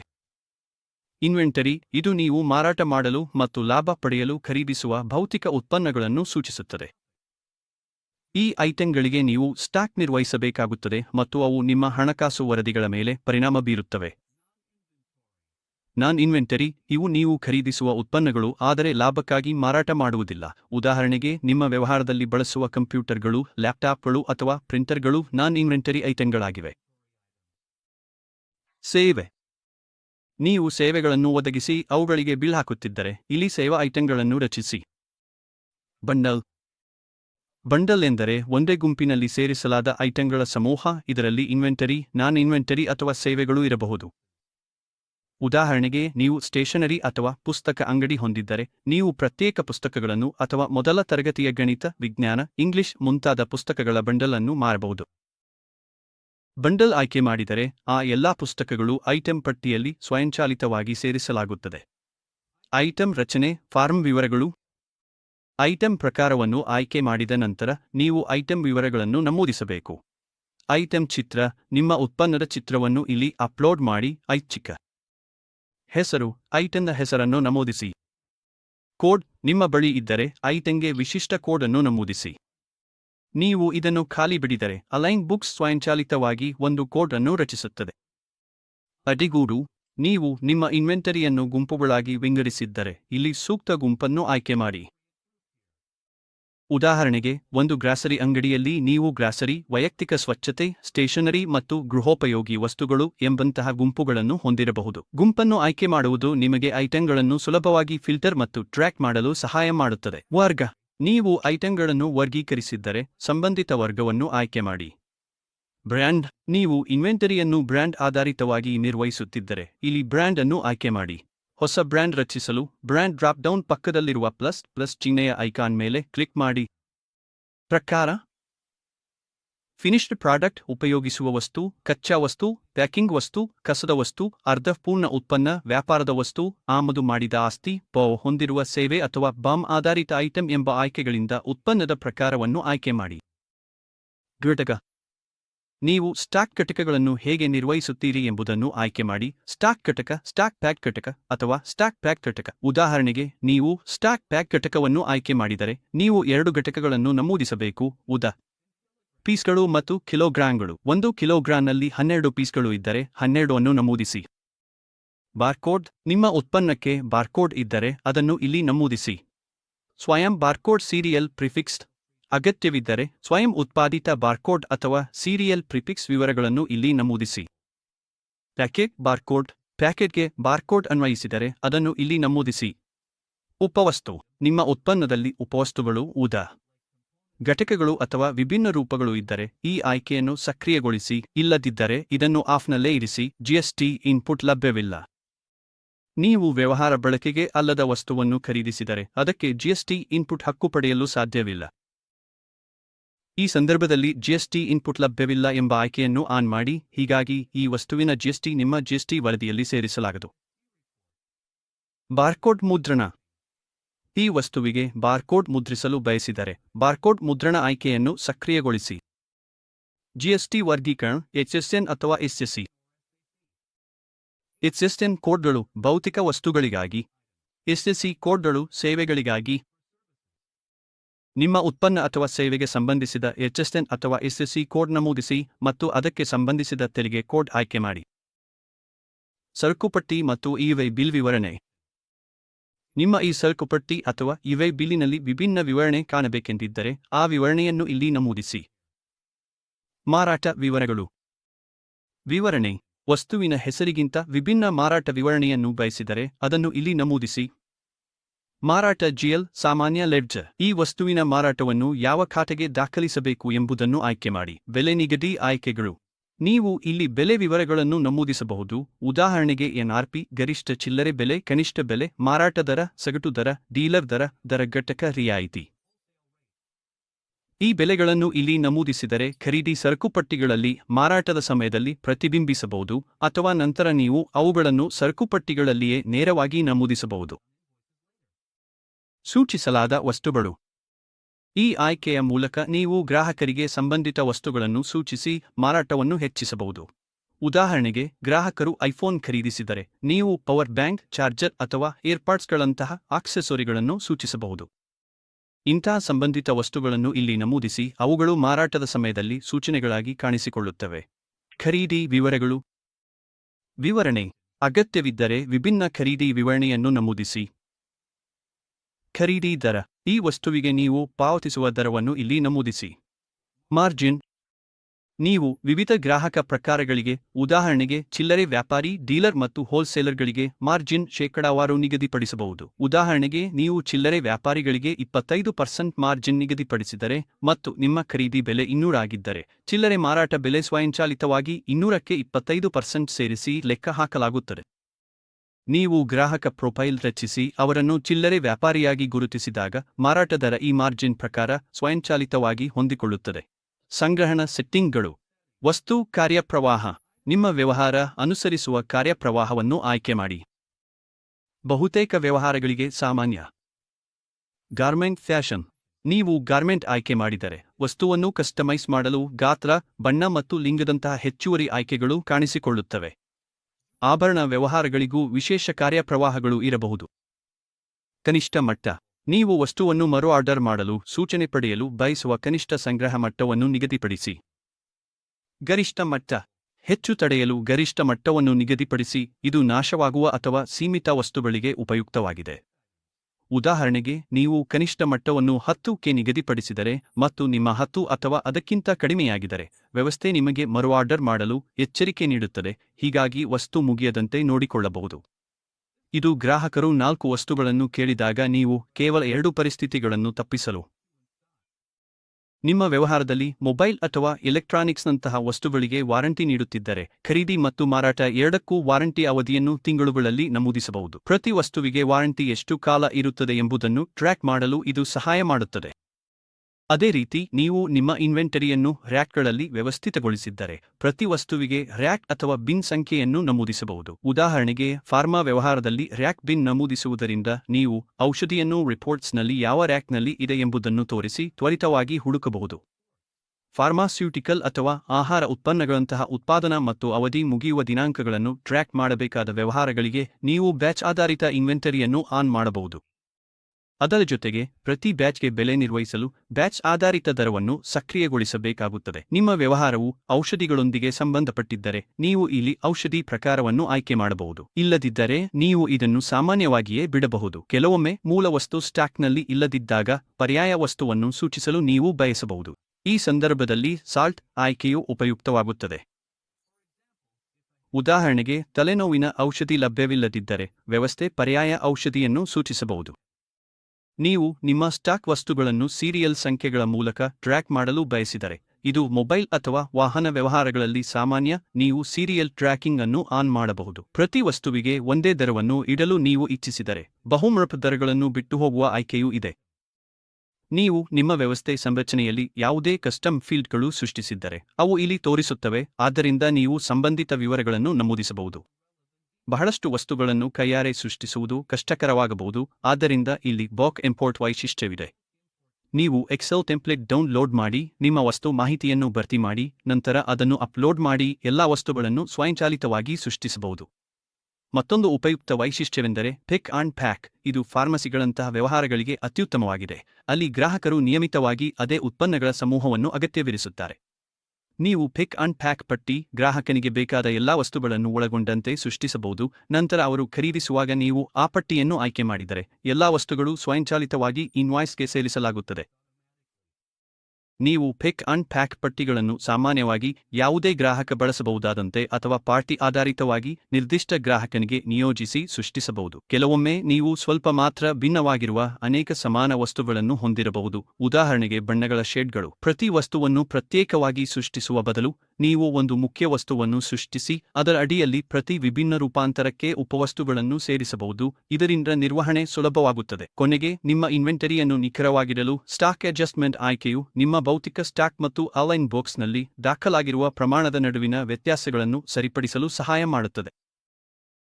ಉದಾಹರಣೆಗೆ, ನೀವು ಗಣನೆ ಮಾಡಿದ ವಸ್ತುಗಳ ಸಂಖ್ಯೆ ವ್ಯವಸ್ಥೆಯಲ್ಲಿ ತೋರಿಸುವುದಕ್ಕಿಂತ ಕಡಿಮೆ ಇದ್ದರೆ ಆನ್ಲೈನ್ ಬಾಕ್ಸ್ನಲ್ಲಿ ಸ್ಟಾಕ್ ಅನ್ನು ಇಶ್ಯೂ ಮಾಡಿ ಸರಿಪಡಿಸಬಹುದು ಮತ್ತು ಹೆಚ್ಚು ಕಂಡುಬಂದರೆ ಸ್ಟಾಕ್ ಅನ್ನು ಸ್ವೀಕರಿಸಿ ವ್ಯವಸ್ಥೆಯನ್ನು ತಕ್ಕಂತೆ ನವೀಕರಿಸಬಹುದು. ನಾನು ಆನ್ಲೈನ್ ಬಾಕ್ಸ್ನಲ್ಲಿ ದಾಖಲಾಗಿರುವ ಉತ್ಪನ್ನಗಳು ನಿಜವಾದ ಸ್ಟಾಕ್ಗಿಂತ ಹೆಚ್ಚು ಇದ್ದರೆ ಇನ್ವೆಂಟರಿಯನ್ನು ಸರಿಪಡಿಸಲು ನಾನು ಆ ಉತ್ಪನ್ನವನ್ನು ಇಶ್ಯೂ ಮಾಡುತ್ತೇನೆ. ವಿಪರೀತವಾಗಿ, ಆನ್ಲೈನ್ ಬಾಕ್ಸ್ನಲ್ಲಿ ಉತ್ಪನ್ನಗಳ ಸಂಖ್ಯೆ ನಿಜವಾದ ಸ್ಟಾಕ್ಗಿಂತ ಕಡಿಮೆ ಇದ್ದರೆ ನಾನು ಉತ್ಪನ್ನಗಳನ್ನು ಸ್ವೀಕರಿಸಿ ವ್ಯವಸ್ಥೆಯನ್ನು ನವೀಕರಿಸುತ್ತೇನೆ. ಈ ಪ್ರಕ್ರಿಯೆ ಸರಳವಾಗಿದೆ. ಮೊದಲು ಉತ್ಪನ್ನ ಆಯ್ಕೆ ಮಾಡುತ್ತೇವೆ, ನಂತರ ಸ್ಟಾಕ್ ಇಶ್ಯೂ ಮಾಡಬೇಕಿದ್ದರೆ ಮಾಡುತ್ತೇವೆ, ಸ್ಟಾಕ್ ಸ್ವೀಕರಿಸಬೇಕಿದ್ದರೆ ಬದಲಾಗಿ ಮಾಡುತ್ತೇವೆ.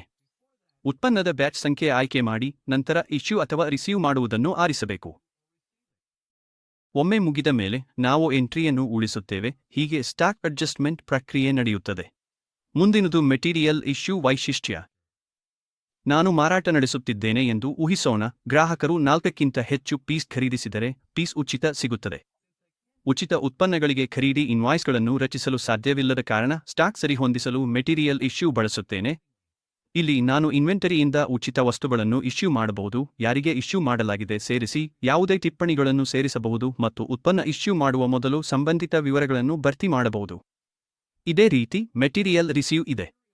ನಾನು ಯಾವುದೇ ಉಚಿತ ಉತ್ಪನ್ನಗಳನ್ನು ಇನ್ವಾಯ್ಸ್ ಇಲ್ಲದೆ ಸ್ವೀಕರಿಸಿದರೆ ಅವುಗಳನ್ನು ಇಲ್ಲಿ ನಮೂದಿಸಿ ನನ್ನ ಸ್ಟಾಕ್ ದಾಖಲೆಗಳನ್ನು ಸರಿಹೊಂದಿಸಬಹುದು. ಅದಾದ ನಂತರ ನಮ್ಮ ಬಳಿ ಫಿಸಿಕಲ್ ಸ್ಟಾಕ್ ಟೇಕಿಂಗ್ ಇದೆ. ಇದು ಮೂಲತಃ ನಿಮ್ಮ ಇನ್ವೆಂಟರಿಯ ಆಡಿಟ್ ವರದಿಯಾಗಿದೆ. ನೀವು ಯಾವಾಗಲಾದರೂ ಫಿಸಿಕಲ್ ಸ್ಟಾಕ್ ಆಡಿಟ್ ಮಾಡುತ್ತಿದ್ದೀರೋ ನೀವು ಇಲ್ಲಿ ಡೇಟಾವನ್ನು ನಮೂದಿಸಿ ನಿರ್ದಿಷ್ಟ ದಿನಾಂಕಗಳಲ್ಲಿ ಸ್ಟಾಕ್ ಸ್ಥಿತಿಯನ್ನು ಟ್ರ್ಯಾಕ್ ಮಾಡಬಹುದು. ಇದು ನಿಯಮಿತ ಇನ್ವೆಂಟರಿ ಪರಿಶೀಲನೆ ಮತ್ತು ಆಡಿಟಿಂಗ್ಗೆ ಸಹಾಯ ಮಾಡುತ್ತದೆ. ಅದಾದ ಮೇಲೆ ಇಂಟರ್ ಬ್ರಾಂಚ್ ಟ್ರಾನ್ಸ್ಫರ್ ಬರುತ್ತದೆ. ಇದು ವಿಭಿನ್ನ ಸ್ಥಳಗಳಲ್ಲಿ ಪ್ರತ್ಯೇಕ ಸ್ಟಾಕ್ಗಳನ್ನು ನಿರ್ವಹಿಸುವ ವ್ಯವಹಾರಗಳಿಗೆ ಉಪಯುಕ್ತವಾಗಿದೆ. ಉದಾಹರಣೆಗೆ, ನನ್ನ ಬಳಿ ಒಂದು ಶಾಖೆಯಲ್ಲಿ ಸ್ಟಾಕ್ ಇದ್ದು ಅದನ್ನು ಮತ್ತೊಂದು ಶಾಖೆಗೆ ಕಳುಹಿಸಬೇಕಾದರೆ ನಾನು ನನ್ನದೇ ಶಾಖೆಗಳ ನಡುವೆ ಇನ್ವಾಯ್ಸ್ ರಚಿಸಲು ಸಾಧ್ಯವಿಲ್ಲದ ಕಾರಣ ನಾನು ಇಂಟರ್ ಬ್ರಾಂಚ್ ಟ್ರಾನ್ಸ್ಫರ್ ಅನ್ನು ಬಳಸುತ್ತೇನೆ. ಮೊದಲು ಉತ್ಪನ್ನ ಬೇಕಾದ ಶಾಖೆಯಿಂದ ನಾನು ಇಂಟರ್ ಬ್ರಾಂಚ್ ಇಶ್ಯೂ ರಿಕ್ವೆಸ್ಟ್ ಅನ್ನು ರೈಸ್ ಮಾಡುತ್ತೇನೆ.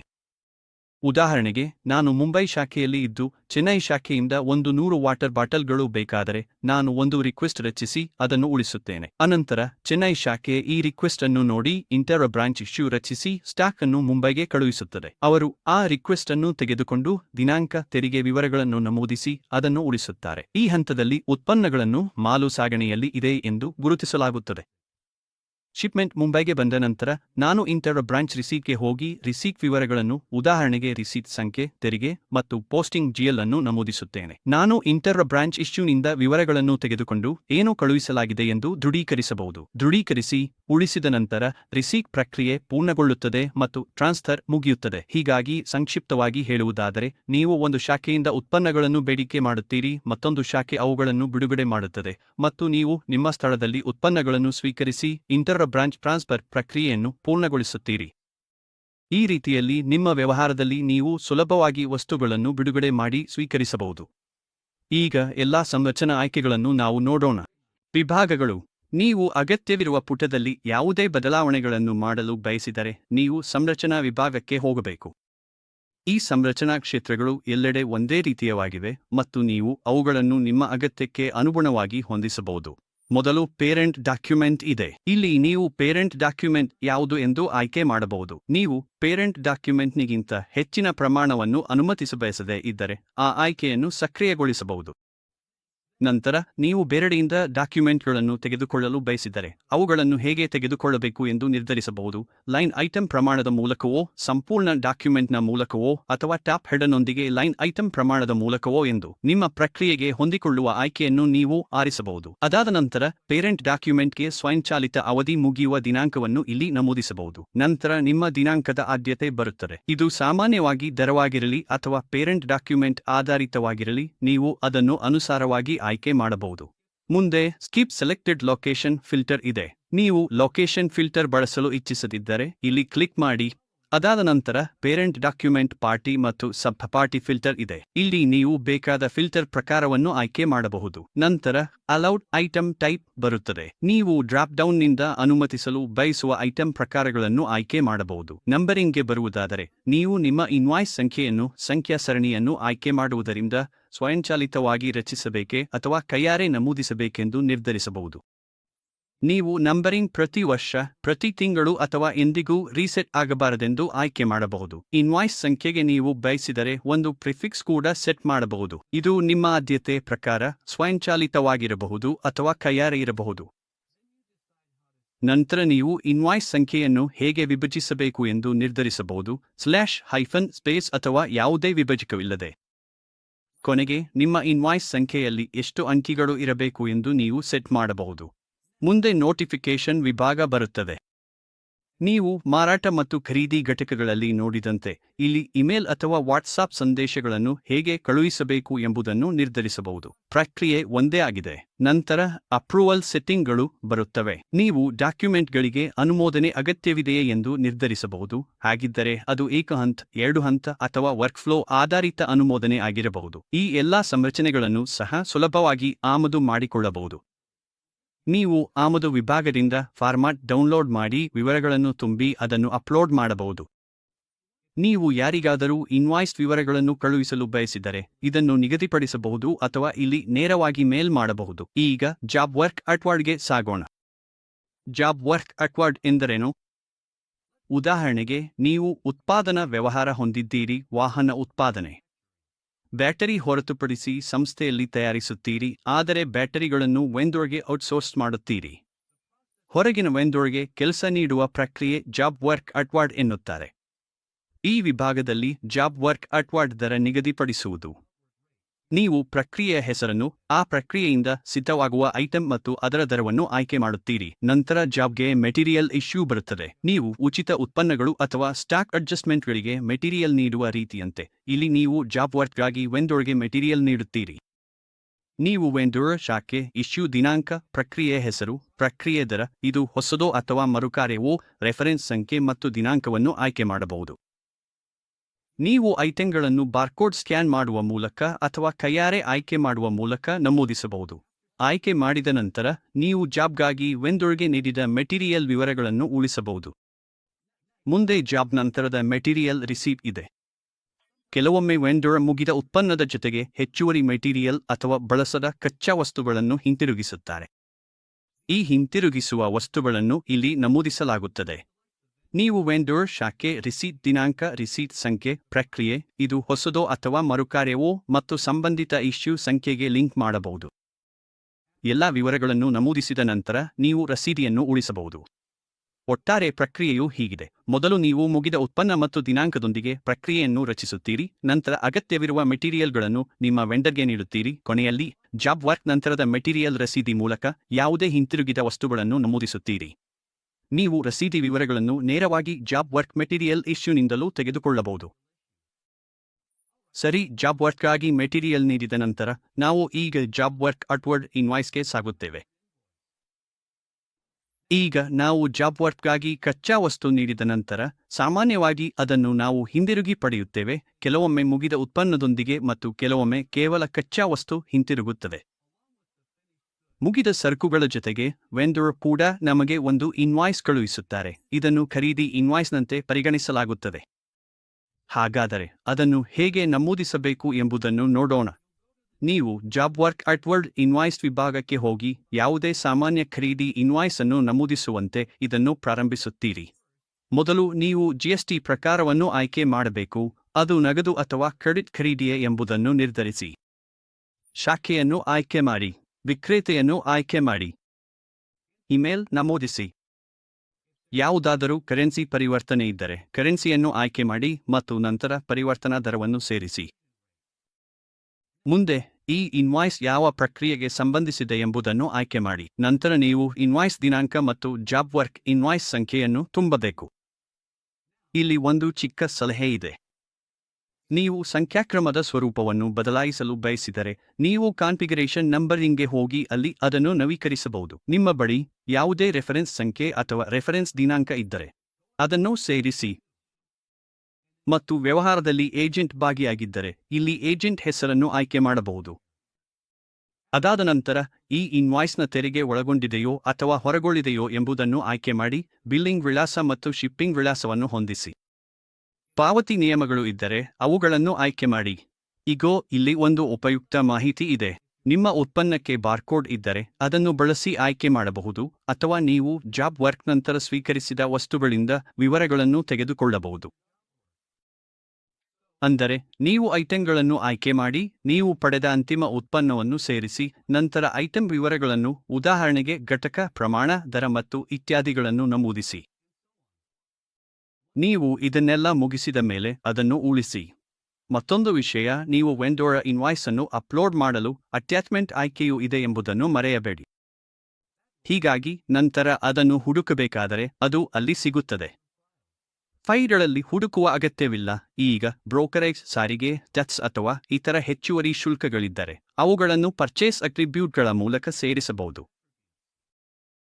ಮತ್ತು ಟ್ಯಾಕ್ಸ್ ಅನ್ವಯವಾಗಿದ್ದರೆ ಆ ವಿವರಗಳನ್ನು ಕೂಡ ನೀವು ನಮೂದಿಸಬಹುದು. ನೀವು ಲಾಜಿಸ್ಟಿಕ್ಸ್ ವಿವರಗಳನ್ನು ದಾಖಲಿಸಲು ಬಯಸಿದರೆ ಅದಕ್ಕಾಗಿ ಪ್ರತ್ಯೇಕ ವಿಭಾಗವೂ ಇದೆ. ಇದು ಸಾಕು. ಎಲ್ಲವೂ ಸರಿಯಾಗಿ ಹಾಕಿದ ನಂತರ ಕೇವಲ ಸೇವ್ ಒತ್ತಿ. ನಿಮ್ಮ ಜಾಬ್ ವರ್ಕ್ ಅಟ್ವರ್ಡ್ ಇನ್ವಾಯ್ಸ್ ಮುಗಿಯುತ್ತದೆ. ಈ ಹಂತದಲ್ಲಿ ನೀವು ಪ್ರಕ್ರಿಯೆಯನ್ನು ಪೂರ್ಣಗೊಳಿಸಿದ್ದೀರಿ. ಜಾಬ್ ವರ್ಕ್ ಬೆಲೆಯನ್ನು ನಿಗದಿಪಡಿಸಿದ್ದೀರಿ, ವಸ್ತುವನ್ನು ನೀಡಿದ್ದೀರಿ, ಪೂರ್ಣಗೊಂಡ ಉತ್ಪನ್ನವನ್ನು ಸ್ವೀಕರಿಸಿದ್ದೀರಿ, ಇನ್ವಾಯ್ಸ್ ಪಡೆದಿದ್ದೀರಿ ಮತ್ತು ಅದನ್ನು ಸಿಸ್ಟಂನಲ್ಲಿ ದಾಖಲಿಸಿದ್ದೀರಿ. ಈಗ ಪಾವತಿ ಮಾಡುವ ವಿಷಯಕ್ಕೆ ಬಂದಾಗ ಅದು ಪೇಮೆಂಟ್ ಬಿಲ್ ವಿಭಾಗದ ಮೂಲಕ ನಡೆಯುತ್ತದೆ. ಇದು ಪರ್ಚೇಸ್ ಮಾಡ್ಯೂಲ್ ಪ್ಯಾಕೇಜಿನ ಭಾಗವಾಗಿದೆ. ಈಗ ಜಾಬ್ ವರ್ಕ್ ಇನ್ವರ್ಡ್ಗೆ ಸಾಗೋಣ. ಹಾಗಾದರೆ ಇಲ್ಲಿ ಬೇರೆ ಒಂದು ಪರಿಸ್ಥಿತಿ ಇದೆ. ನೀವು ಬ್ಯಾಟರಿ ತಯಾರಿಸುವುದಿಲ್ಲ ಎಂದು ಹೇಳೋಣ, ಆದರೆ ಬ್ರೇಕ್ಗಳನ್ನು ತಯಾರಿಸುತ್ತೀರಿ. ಈಗ ಬ್ರೇಕ್ಗಳನ್ನು ತಯಾರಿಸದ ಯಾರೋ ಒಬ್ಬರು ತಮ್ಮ ಕಚ್ಚಾ ವಸ್ತುವನ್ನು ನಿಮಗೆ ಕೊಡುತ್ತಾರೆ ಮತ್ತು ಅವರಿಗಾಗಿ ಬ್ರೇಕ್ಗಳನ್ನು ತಯಾರಿಸಬೇಕೆಂದು ಕೇಳುತ್ತಾರೆ. ಆ ಸಂದರ್ಭದಲ್ಲಿ ಇದು ಜಾಬ್ ವರ್ಕ್ ಇನ್ವರ್ಡ್ ಪ್ರಕ್ರಿಯೆ. ಇಲ್ಲಿ ಮೊದಲ ಹೆಜ್ಜೆ ಎಂದರೆ ಜಾಬ್ ವರ್ಕ್ ಇನ್ವರ್ಡ್ ದರವನ್ನು ನಿರ್ಧರಿಸುವುದು. ನಾವು ಅಟ್ವರ್ಡ್ ಜಾಬ್ ವರ್ಕ್ಗೆ ಹೇಗೆ ಮಾಡಿದ್ವೋ ಹಾಗೆಯೇ. ಹಾಗಾಗಿ ನೀವು ಪ್ರಕ್ರಿಯೆ, ಪೂರ್ಣಗೊಂಡ ವಸ್ತು ಮತ್ತು ದರವನ್ನು ನಿಗದಿಪಡಿಸಬೇಕು. ಅದಾದ ನಂತರ ಜಾಬ್ ವರ್ಕ್ಗೆ ಮೆಟೀರಿಯಲ್ ರಿಸೀಟ್ಗೆ ಹೋಗಿ. ಇಲ್ಲಿ ನೀವು ಗ್ರಾಹಕರಿಂದ ಕಚ್ಚಾ ವಸ್ತುವನ್ನು ಸ್ವೀಕರಿಸುತ್ತೀರಿ. ಇಲ್ಲಿ ನೀವು ಗ್ರಾಹಕರ ಹೆಸರನ್ನು ಆಯ್ಕೆ ಮಾಡಿ, ರಿಸೀಟ್ ದಿನಾಂಕವನ್ನು ನಮೂದಿಸಿ, ಯಾವ ಪ್ರಕ್ರಿಯೆಗೆ ಇದನ್ನು ಬಳಸುತ್ತಿದ್ದೀರೋ ಅದನ್ನು ಆಯ್ಕೆ ಮಾಡಿ, ಪ್ರಕ್ರಿಯೆ ದರವನ್ನು ಆಯ್ಕೆ ಮಾಡಿ, ಇದು ಹೊಸದೋ ಅಥವಾ ಮರುಕಾರ್ಯವೋ ಎಂದು ಸೂಚಿಸಿ, ನಂತರ ರೆಫರೆನ್ಸ್ ಸಂಖ್ಯೆ ಮತ್ತು ರೆಫರೆನ್ಸ್ ದಿನಾಂಕವನ್ನು ನಮೂದಿಸಬೇಕು. ಪಾರ್ಟಿ ಮತ್ತು ಶಿಪ್ಪಿಂಗ್ ವಿಳಾಸವನ್ನು ಸೇರಿಸಿ, ನಂತರ ಐಟಂ ವಿವರಗಳನ್ನು ಸೇರಿಸಿ. ಅಟ್ವರ್ಡ್ ಜಾಬ್ ವರ್ಕ್ ಸ್ಕ್ರೀನ್ನಲ್ಲಿ ಹೇಗಿತ್ತೋ ಹಾಗೆಯೇ ಎಲ್ಲವನ್ನು ತುಂಬಿದ ನಂತರ ಸೇವ್ ಕ್ಲಿಕ್ ಮಾಡಿ. ಜಾಬ್ ವರ್ಕ್ಗೆ ಮೆಟೀರಿಯಲ್ ರಿಸೀಟ್ ದಾಖಲೆಯಾಗುತ್ತದೆ. ಈಗ ನೀವು ವಸ್ತುವನ್ನು ಸ್ವೀಕರಿಸಿದ ನಂತರ ಉತ್ಪನ್ನವನ್ನು ತಯಾರಿಸಲು ಮುಂದಾಗುತ್ತೀರಿ. ಅದು ಮುಗಿದ ಮೇಲೆ ತಯಾರಾದ ಉತ್ಪನ್ನ ಮತ್ತು ಉಳಿದಿರುವ ಯಾವುದೇ ಕಚ್ಚಾ ವಸ್ತುವನ್ನು ಗ್ರಾಹಕರಿಗೆ ಹಿಂತಿರುಗಿಸಬೇಕು. ಅದನ್ನು ಮಾಡಲು ನೀವು ಜಾಬ್ ವರ್ಕ್ನಿಂದ ಮೆಟೀರಿಯಲ್ ಇಶ್ಯೂಗೆ ಹೋಗಬೇಕು. ಇಲ್ಲಿಯೂ ಸಹ ನೀವು ಶಾಖೆಯನ್ನು ಆಯ್ಕೆ ಮಾಡಿ, ಗ್ರಾಹಕರನ್ನು ಆರಿಸಿ, ಇಶ್ಯೂ ದಿನಾಂಕ ಮತ್ತು ಇಶ್ಯೂ ಸಂಖ್ಯೆಯನ್ನು ನಮೂದಿಸಿ, ಪ್ರಕ್ರಿಯೆಯನ್ನು ಆಯ್ಕೆ ಮಾಡಿ, ಇದು ಹೊಸದೋ ಅಥವಾ ಮರುಕಾರ್ಯವೋ ಎಂದು ಗುರುತಿಸಬೇಕು. ಮೂಲ ಇಶ್ಯೂ ಅನ್ನು ಉಲ್ಲೇಖಿಸಿ, ರಿಫರೆನ್ಸ್ ಸಂಖ್ಯೆ ಮತ್ತು ರಿಫರೆನ್ಸ್ ದಿನಾಂಕವನ್ನು ಸೇರಿಸಿ. ನೀವು ಹಿಂತಿರುಗಿಸುತ್ತಿರುವ ಐಟಂಗಳನ್ನು ಆಯ್ಕೆ ಮಾಡಿ. ಮುಗಿದ ಮೇಲೆ ಸೇವ್ ಕ್ಲಿಕ್ ಮಾಡಿ. ಹೀಗೆ ಎಲೆಂಗ್ ಬಾಕ್ಸ್ನಲ್ಲಿ ಜಾಬ್ ವರ್ಕ್ ಇನ್ವರ್ಡ್ ಮತ್ತು ಔಟ್ವರ್ಡ್ ಪ್ರಕ್ರಿಯೆಯನ್ನು ನಿರ್ವಹಿಸಲಾಗುತ್ತದೆ. ದರ ಹೊಂದಿಸುವುದರಿಂದ ಪ್ರಾರಂಭಿಸಿ ಮೆಟೀರಿಯಲ್ಗಳನ್ನು ಇಶ್ಯೂ ಸ್ವೀಕರಿಸುವುದು, ಇನ್ವಾಯ್ಸ್ಗಳನ್ನು ನಮೂದಿಸುವುದು, ಪ್ರತಿಯೊಂದು ಹಂತವನ್ನು ಹಂತಹಂತವಾಗಿ ಟ್ರ್ಯಾಕ್ ಮಾಡುವವರೆಗೆ ಎಲ್ಲವನ್ನೂ ನಿರ್ವಹಿಸಬಹುದು. ಗ್ರಾಹಕರಿಗೆ ಇನ್ವಾಯ್ಸ್ ಬಿಡುಗಡೆ ಮಾಡೋಣ. ನಾವು ಇನ್ವೆಂಟರಿ ಜಾಬ್ ವರ್ಕ್ ಇನ್ವರ್ಡ್ಗೆ ಹೋಗಿ ಜಾಬ್ ವರ್ಕ್ ಇನ್ವರ್ಡ್ ಇನ್ವಾಯ್ಸ್. ಇದು ಮೂಲತಃ ಮಾರಾಟ ಇನ್ವಾಯ್ಸ್ ಏಕೆಂದರೆ ನಾವು ಜಾಬ್ ವರ್ಕ್ ಅನ್ನು ಪೂರ್ಣಗೊಳಿಸಿದ್ದೇವೆ. ಹೀಗಾಗಿ ನಾವು ಅವರಿಗೆ ಸರ್ವಿಸ್ ಇನ್ವಾಯ್ಸ್ ರಚಿಸಬೇಕಾಗಿದೆ. ಹಾಗಾದರೆ ಮೊದಲು ನಾವು ಗೆಸ್ಟ್ ಪ್ರಕಾರವನ್ನು ಆಯ್ಕೆ ಮಾಡುತ್ತೇವೆ, ಅದು ನಗದು ಅಥವಾ ಕ್ರೆಡಿಟ್ ಆಗಿರಬಹುದು. ನಂತರ ನಾವು ಯಾವ ಶಾಖೆಯಿಂದ ಈ ಇನ್ವಾಯ್ಸ್ ರೈಸು ಮಾಡುತ್ತಿದ್ದೇವೆ ಎಂಬುದನ್ನು ಆಯ್ಕೆ ಮಾಡುತ್ತೇವೆ. ಅದಾದ ನಂತರ ಗ್ರಾಹಕನನ್ನು ಆಯ್ಕೆ ಮಾಡಿ, ಇಮೇಲ್ ನಮೂದಿಸಿ ಮತ್ತು ಬೇರೆ ಕರೆನ್ಸಿಯಲ್ಲಿ ಇದ್ದರೆ ನಾವು ಕರೆನ್ಸಿ ಪರಿವರ್ತನೆ ದರವನ್ನು ಆಯ್ಕೆ ಮಾಡಿ ಈ ಇನ್ವಾಯ್ಸ್ ಯಾವ ಪ್ರಕ್ರಿಯೆಗೆ ರಚಿಸಲಾಗುತ್ತಿದೆ ಎಂಬುದನ್ನು ಆಯ್ಕೆ ಮಾಡಬೇಕು. ಮುಂದಿನದು ದಿನಾಂಕ ಮತ್ತು ನಂತರ ಜಾಬ್ ವರ್ಕ್ ಇನ್ವಾಯ್ಸ್ ಸಂಖ್ಯೆ. ಈಗ ನಾನು ಹಿಂದಿನ ಸೆಗ್ಮೆಂಟ್ನಲ್ಲಿ ಹೇಳಿದಂತೆ ನೀವು ಇನ್ವಾಯ್ಸ್ ಸಂಖ್ಯೆಯನ್ನು ಬದಲಾಯಿಸಲು ಬಯಸಿದರೆ ಯಾವಾಗಲೂ ಕಾನ್ಫಿಗರೇಷನ್ ನಂಬರ್ ವಿಭಾಗಕ್ಕೆ ಹೋಗಿ ಅಲ್ಲಿ ಅದನ್ನು ಅಪ್ಡೇಟ್ ಮಾಡಬಹುದು. ನಂತರ ನಮಗೆ ರೆಫರೆನ್ಸ್ ಸಂಖ್ಯೆ, ರೆಫರೆನ್ಸ್ ದಿನಾಂಕ ಇದೆ ಮತ್ತು ಏನಾದರೂ ಏಜೆಂಟ್ ಅಥವಾ ಸೇಲ್ಸ್ಮ್ಯಾನ್ ಇದ್ದರೆ ಇಲ್ಲಿ ಅವರನ್ನು ಆಯ್ಕೆ ಮಾಡಬಹುದು. ಮತ್ತು ಇನ್ವಾಯ್ಸ್ ತೆರಿಗೆ ಸೇರಿಸಿ ಅಥವಾ ಹೊರತುಪಡಿಸಿ ಎಂಬುದನ್ನು ಗುರುತಿಸಲು ಮರೆಯಬೇಡಿ. ಈಗ ಮುಖ್ಯ ಭಾಗ ಬರುತ್ತದೆ. ನೀವು ಜಾಬ್ ವರ್ಕ್ ಇಶ್ಯೂನಿಂದ ಡೇಟಾವನ್ನು ತೆಗೆದುಕೊಳ್ಳುತ್ತೀರಿ. ಅಂದರೆ ಮೂಲತಃ ನಾವು ಹೊರಗೆ ಕಳುಹಿಸಿದ ಎಲ್ಲಾ ಸಾಮಗ್ರಿಗಳು, ನಾವು ಕೆಲಸ ಮಾಡಿದ ಫಿನಿಶ್ಡ್ ಉತ್ಪನ್ನಗಳು, ಹೌದು, ಅವುಗಳನ್ನು ನೇರವಾಗಿ ಜಾಬ್ ವರ್ಕ್ ಇಶ್ಯೂನಿಂದ ತೆಗೆದುಕೊಳ್ಳುತ್ತೇವೆ. ಆದರೆ ಗ್ರಾಹಕನನ್ನು ಆಯ್ಕೆ ಮಾಡಿದ ನಂತರ ನೀವು ಜಾಬ್ ವರ್ಕ್ನಿಂದ ಡೇಟಾ ತೆಗೆದುಕೊಳ್ಳುವ ಆಯ್ಕೆಯನ್ನು ನೋಡಬಹುದು. ಅಲ್ಲಿ ನೀವು ಸಂಬಂಧಿತ ಐಟಂಗಳನ್ನು ಆಯ್ಕೆ ಮಾಡಿ ಓಕೆ ಕ್ಲಿಕ್ ಮಾಡಬಹುದು. ಅತ್ಯಂತ ಸುಲಭ. ಅದು ಆಗಿದ್ಮೇಲೆ ಅದನ್ನು ಉಳಿಸಿ. ಹೀಗಾಗಿ ನಿಮ್ಮ ಇನ್ವಾಯ್ಸ್ ರೆಡಿಯಾಗಿದೆ. ನೀವು ಈ ಇನ್ವಾಯ್ಸ್ ಅನ್ನು ಇಮೇಲ್, SMS ಮೂಲಕ ಮತ್ತು ನೀವು ಪೇಡ್ ಪ್ಲಾನ್ನಲ್ಲಿ ಇದ್ದರೆ ವಾಟ್ಸಾಪ್ ಮೂಲಕವೂ ಕಳುಹಿಸಬಹುದು. Service job card. ಸರಿ, ಈಗ ಮುಂದುವರಿದರೆ ನಮ್ಮ ಬಳಿ ಇನ್ವೆಂಟರಿಯಲ್ಲಿ ಸರ್ವಿಸ್ ಜಾಬ್ ಕಾರ್ಡ್ ಇದೆ. ಹಾಗಾದರೆ ಸರ್ವಿಸ್ ಜಾಬ್ ಕಾರ್ಡ್ ಎಂದರೆ ಏನು? ನಾನು ಇದನ್ನು ವಿವರವಾಗಿ ಹೇಳುತ್ತೇನೆ. ಇದು ಮೂಲತಃ ಸೇವಾ ಆಧಾರಿತ ಉದ್ಯಮಗಳಲ್ಲಿ ಸೇವೆ ಅಥವಾ ದುರಸ್ತಿ ಕಾರ್ಯಗಳನ್ನು ನಿರ್ವಹಿಸಲು ಮತ್ತು ಟ್ರ್ಯಾಕ್ ಮಾಡಲು ಬಳಸುವ ಒಂದು ಡಾಕ್ಯುಮೆಂಟ್ ಆಗಿದೆ. ಇದು ಸಾಮಾನ್ಯವಾಗಿ ಕೆಲಸದ ವಿವರಣೆ, ಗ್ರಾಹಕರ ಮಾಹಿತಿ, ನೇಮಿಸಲಾದ ತಾಂತ್ರಿಕ ಅಗತ್ಯವಾದ ಭಾಗಗಳು, ಸೇವಾ ಶುಲ್ಕಗಳು, ಪೂರ್ಣಗೊಂಡ ಸ್ಥಿತಿಯನ್ನು ಒಳಗೊಂಡಿರುತ್ತದೆ. ನಾನು ನಿಮಗೆ ಉದಾಹರಣೆ ಕೊಡುತ್ತೇನೆ. ವಾಹನ ವರ್ಕ್ಶಾಪ್ನಲ್ಲಿ ಸರ್ವಿಸ್ ಜಾಬ್ ಕಾರ್ಡ್ನಲ್ಲಿ ದುರಸ್ತಿ ವಿವರಗಳು, ಬಳಸಿದ ಸ್ಪೇರ್ ಪಾರ್ಟ್ಸ್, ಒಟ್ಟು ಬಿಲ್ಲಿಂಗ್ ಇರುತ್ತವೆ. ಇದರಿಂದ ಪಾರದರ್ಶಕತೆ, ಸುಗಮವಾದ ಕಾರ್ಯಪ್ರವಾಹವನ್ನು ಖಚಿತಪಡಿಸುತ್ತದೆ. ಹಾಗಾದರೆ ನಾವು ಇದನ್ನು ಹೇಗೆ ಸೃಷ್ಟಿಸಬಹುದು? ನಾವು ಸರ್ವಿಸ್ ಜಾಬ್ ಕಾರ್ಡ್ಗೆ ಹೋಗಿ ಮೊದಲ ವಿಭಾಗದಲ್ಲಿ ವಿವರಗಳನ್ನು ನಮೂದಿಸಲು ಪ್ರಾರಂಭಿಸುತ್ತೇವೆ. ಮೊದಲು ಶಾಖೆಯನ್ನು ಆಯ್ಕೆ ಮಾಡಿ, ನಂತರ ಗ್ರಾಹಕನನ್ನು ಆಯ್ಕೆ ಮಾಡಿ ಮತ್ತು ಈ ಕಾರ್ಡ್ಗೆ ನಿರ್ವಾಹಕನನ್ನು ನೇಮಿಸಿದ್ದರೆ ಅದನ್ನು ಆಯ್ಕೆ ಮಾಡಬಹುದು. ಅದಾದ ಮೇಲೆ ನಾವು ಸರ್ವಿಸ್ ಐಟಂ ಅನ್ನು ಆಯ್ಕೆ ಮಾಡುತ್ತೇವೆ. ಉದಾಹರಣೆಗೆ ಗ್ರಾಹಕರು ಶ್ರೀ ಶರ್ಮಾ, ನಿರ್ವಾಹಕರು ಶ್ರೀ ವರ್ಮಾ ಮತ್ತು ಸರ್ವಿಸ್ ಐಟಂ ಬ್ರೇಕ್ ದುರಸ್ತಿ ಎಂದು ಹೇಳೋಣ. ಪ್ರತಿ ಒಂದನ್ನು ಅನುಗುಣವಾಗಿ ಆಯ್ಕೆ ಮಾಡಿ. ನಂತರ ನಮಗೆ ಜಾಬ್ ಕಾರ್ಡ್ ಸಂಖ್ಯೆ, ಜಾಬ್ ಕಾರ್ಡ್ ದಿನಾಂಕ, ಒಂದು ರೆಫರೆನ್ಸ್ ಸಂಖ್ಯೆ ಮತ್ತು ರೆಫರೆನ್ಸ್ ದಿನಾಂಕ ಇರುತ್ತದೆ. ನಮಗೆ ಅಂದಾಜು ಮೊತ್ತಗಳ ವಿಭಾಗವೂ ಇದೆ. ಹಾಗಾದರೆ ನಾನು ಭಾಗಗಳಿಗೆ 3,000 ಭಾರತೀಯ ರೂಪಾಯಿ ಮತ್ತು ಕಾರ್ಮಿಕರಿಗೆ 3,000 ಭಾರತೀಯ ರೂಪಾಯಿ ಎಂದು ಅಂದಾಜಿಸಿದ್ದೇನೆ ಎಂದು ಹೇಳೋಣ. ಅದನ್ನು ಇಲ್ಲಿ ನಮೂದಿಸಿ. ಅದಾದ ಮೇಲೆ ವಿತರಣಾ ದಿನಾಂಕವನ್ನು ಹಾಕಬೇಕು. ಉದಾಹರಣೆಗೆ 4 ಗಂಟೆ. ಮಾರಾಟಗಾರನನ್ನು ನೇಮಿಸಿದ್ದರೆ ಆಯ್ಕೆ ಮಾಡಬಹುದು. ಕೆಲಸ ಮುಗಿದಿದ್ದರೆ ಮುಚ್ಚಲಾಗಿದೆ ಎಂದು ಗುರುತಿಸಬಹುದು. ಸ್ವೀಕರಿಸಿದ ಆಕ್ಸೆಸರೀಸ್ ಐಟಂ ವಿವರಣೆ, ವರದಿ ಮಾಡಿದ ಸಮಸ್ಯೆ ಮತ್ತು ಐಟಂ ಸ್ಥಿತಿಯನ್ನು ನಮೂದಿಸಬಹುದು. ಈಗ ಐಟಂ ಪಟ್ಟಿ ಬರುತ್ತದೆ. ಇವು ಕಾರ್ಯನಿರ್ವಹಿಸಬೇಕಾದ ಅಥವಾ ಬದಲಾಯಿಸಬೇಕಾದ ಭಾಗಗಳು ಅಥವಾ ಸೇವೆಗಳಾಗಿವೆ. ನೀವು ಅವುಗಳನ್ನು ಇಲ್ಲಿ ನಮೂದಿಸುತ್ತೀರಿ ಮತ್ತು ಅದನ್ನು ಆಧರಿಸಿ ಐಟಂ ಮೌಲ್ಯ, ತೆರಿಗೆ, ವಿಮೆ, ಪ್ಯಾಕಿಂಗ್ ಶುಲ್ಕ ಮತ್ತು ಇತರ ಎಲ್ಲವೂ ಲೆಕ್ಕಹಾಕಲಾಗುತ್ತದೆ. ಕೆಲಸ ಕಾರ್ಡ್ಗೆ ಸಂಬಂಧಿಸಿದ ಯಾವುದೇ ಕಠಿಣ ದಾಖಲೆ ಇದ್ದರೆ ನೀವು ಅದನ್ನು ಇಲ್ಲಿ ಅಪ್ಲೋಡ್ ಮಾಡಬಹುದು. ಅಷ್ಟೇ, ಕೆಲಸ ಕಾರ್ಡ್ ಈಗ ರಚಿಸಲಾಗಿದೆ. ಕೆಲಸ ಕಾರ್ಡ್ಗೆ ವಿರುದ್ಧವಾಗಿ ವಸ್ತು ಬಿಡುಗಡೆ. ಈಗ ಕೆಲಸ ಕಾರ್ಡ್ ರಚನೆಯಾದ ನಂತರ ನಾವು ಕೆಲಸ ಕಾರ್ಡ್ಗೆ ವಿರುದ್ಧವಾಗಿ ವಸ್ತು ಬಿಡುಗಡೆಗೆ ಹೋಗುತ್ತೇವೆ. ಇಲ್ಲಿ ನೀವು ಆ ಕೆಲಸಕ್ಕೆ ಬೇಕಾದ ಯಾವುದೇ ಸ್ಪೇರ್ ಭಾಗಗಳು ಅಥವಾ ವಸ್ತುಗಳನ್ನು ಉಲ್ಲೇಖಿಸುತ್ತೀರಿ. ಹಾಗಾಗಿ ಇಲ್ಲಿ ನೀವು ಮೊದಲು ಕೆಲಸ ಕಾರ್ಡ್ ಸಂಖ್ಯೆ, ಬಿಡುಗಡೆ ದಿನಾಂಕ ಮತ್ತು ಉಲ್ಲೇಖ ದಿನಾಂಕವನ್ನು ಆಯ್ಕೆ ಮಾಡಬೇಕು. ನೀವು ಕೆಲಸ ಕಾರ್ಡ್ ಆಯ್ಕೆ ಮಾಡಿದ ನಂತರ ವರದಿ ಮಾಡಿದ ಸಮಸ್ಯೆ, ಐಟಂ ವಿವರಗಳು ಮತ್ತು ಇತ್ಯಾದಿ ಎಲ್ಲಾ ವಿವರಗಳು ಸ್ವಯಂಚಾಲಿತವಾಗಿ ತುಂಬಲಾಗುತ್ತವೆ. ನಂತರ ನೀವು ಆ ಕೆಲಸಕ್ಕೆ ಬೇಕಾದ ಐಟಂ ಅನ್ನು ಆಯ್ಕೆ ಮಾಡಿ ಉಳಿಸಿ ಕ್ಲಿಕ್ ಮಾಡಬಹುದು. ಹೀಗಾಗಿ ಮೂಲತಃ ಕೆಲಸವನ್ನು ಪೂರ್ಣಗೊಳಿಸಲು ಅಗತ್ಯವಿರುವ ವಸ್ತುಗಳನ್ನು ನೀವು ಇಲ್ಲಿ ಬಿಡುಗಡೆ ಮಾಡುತ್ತೀರಿ.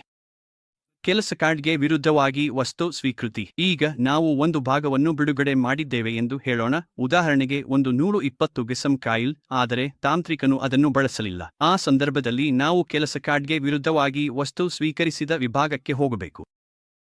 ಮತ್ತೊಮ್ಮೆ ಕೆಲಸ ಕಾರ್ಡ್ ಆಯ್ಕೆ ಮಾಡಿ, ಅದರ ಎಲ್ಲಾ ವಿವರಗಳು ತೋರಿಸಿಕೊಳ್ಳುತ್ತವೆ. ನಂತರ ನೀವು ಹಿಂತಿರುಗಿಸಲಾಗುತ್ತಿರುವ ಐಟಂ ಮತ್ತು ಪ್ರಮಾಣವನ್ನು ಆಯ್ಕೆ ಮಾಡಿ ಉಳಿಸಿ ಕ್ಲಿಕ್ ಮಾಡಬಹುದು. ಈ ರೀತಿಯಲ್ಲಿ ಬಳಸಲಾಗದ ವಸ್ತುಗಳು ನಿಮ್ಮ ಇನ್ವೆಂಟರಿಗೆ ಹಿಂದಿರುಗುತ್ತವೆ. ಕೆಲಸ ಕಾರ್ಡ್ಗೆ ವಿರುದ್ಧವಾಗಿ ಇನ್ವಾಯ್ಸ್. ಕೆಲಸ ಮುಗಿದ ನಂತರ ಮತ್ತು ಬಳಸಿದ ಭಾಗಗಳು ಅಂತಿಮವಾದಾಗ ನಾವು ಕೆಲಸ ಕಾರ್ಡ್ಗೆ ವಿರುದ್ಧವಾಗಿ ಇನ್ವಾಯ್ಸ್ ವಿಭಾಗಕ್ಕೆ ಹೋಗುತ್ತೇವೆ. ಇಲ್ಲಿ ನಾವು ಅಂತಿಮ ಇನ್ವಾಯ್ಸ್ ರಚಿಸುತ್ತೇವೆ. ಮೊದಲು ಇದು ಜಿಎಸ್ಟಿ ಇನ್ವಾಯ್ಸ್ ಆಗಿದೆ ಮತ್ತು ಅದು ತೆರಿಗೆ, ನಗದು ಅಥವಾ ಕ್ರೆಡಿಟ್ನ ಮೇಲೆ ಇದೆ ಎಂದು ನೀವು ಆಯ್ಕೆ ಮಾಡಬೇಕು. ನಂತರ ನೀವು ಶಾಖೆ ಮತ್ತು ಕೆಲಸ ಕಾರ್ಡ್ ಸಂಖ್ಯೆಯನ್ನು ಆಯ್ಕೆ ಮಾಡುತ್ತೀರಿ. ಕೆಲಸ ಕಾರ್ಡ್ ಆಯ್ಕೆ ಮಾಡಿದ ನಂತರ ಗ್ರಾಹಕ, ವಸ್ತುಗಳು, ಮಾರಾಟಗಾರ, ಬೆಲೆ ವರ್ಗ ಇತ್ಯಾದಿ ಎಲ್ಲಾ ಸಂಬಂಧಿತ ವಿವರಗಳು ಸ್ವಯಂಚಾಲಿತವಾಗಿ ಕಾಣಿಸುತ್ತವೆ. ನೀವು ನಂತರ ಹಸನ್ ಕೋಡ್, ತೆರಿಗೆ ಪರಿಶೀಲಿಸಬಹುದು ಮತ್ತು ಎಲ್ಲವೂ ಸರಿಯಾಗಿದೆ ಎಂದು ಕಂಡುಬಂದರೆ ಉಳಿಸಿ ಕ್ಲಿಕ್ ಮಾಡಿ. ಅಷ್ಟೇ. ಈಗ ಆ ನಿರ್ದಿಷ್ಟ ಸೇವಾ ಕೆಲಸ ಕಾರ್ಡ್ಗೆ ವಿರುದ್ಧವಾಗಿ ಇನ್ವಾಯ್ಸ್ ರಚಿಸಲಾಗಿದೆ. ಸರಿ, ಇದಾದ ನಂತರ ನಾವು ಕೆಲಸ ಕಾರ್ಡ್ ಮುಚ್ಚುವ ಆಯ್ಕೆಗೆ ಬರುತ್ತೇವೆ. ಇಲ್ಲಿ ಇದು ನಿಜವಾಗಿಯೂ ತುಂಬಾ ಸರಳವಾಗಿದೆ. ನಾವು ಶಾಖೆ, ತ್ವರಿತ ಅವಧಿಯನ್ನು ಆಯ್ಕೆ ಮಾಡಿ ನಂತರ ಮುಚ್ಚುವ ದಿನಾಂಕವನ್ನು ನಿಗದಿಪಡಿಸಬೇಕು. ಯಾವ ದಿನಾಂಕದಿಂದ ಯಾವ ದಿನಾಂಕದವರೆಗೆ ಮುಚ್ಚುತ್ತಿದ್ದೇವೆ ಸೂಚಿಸಬೇಕು.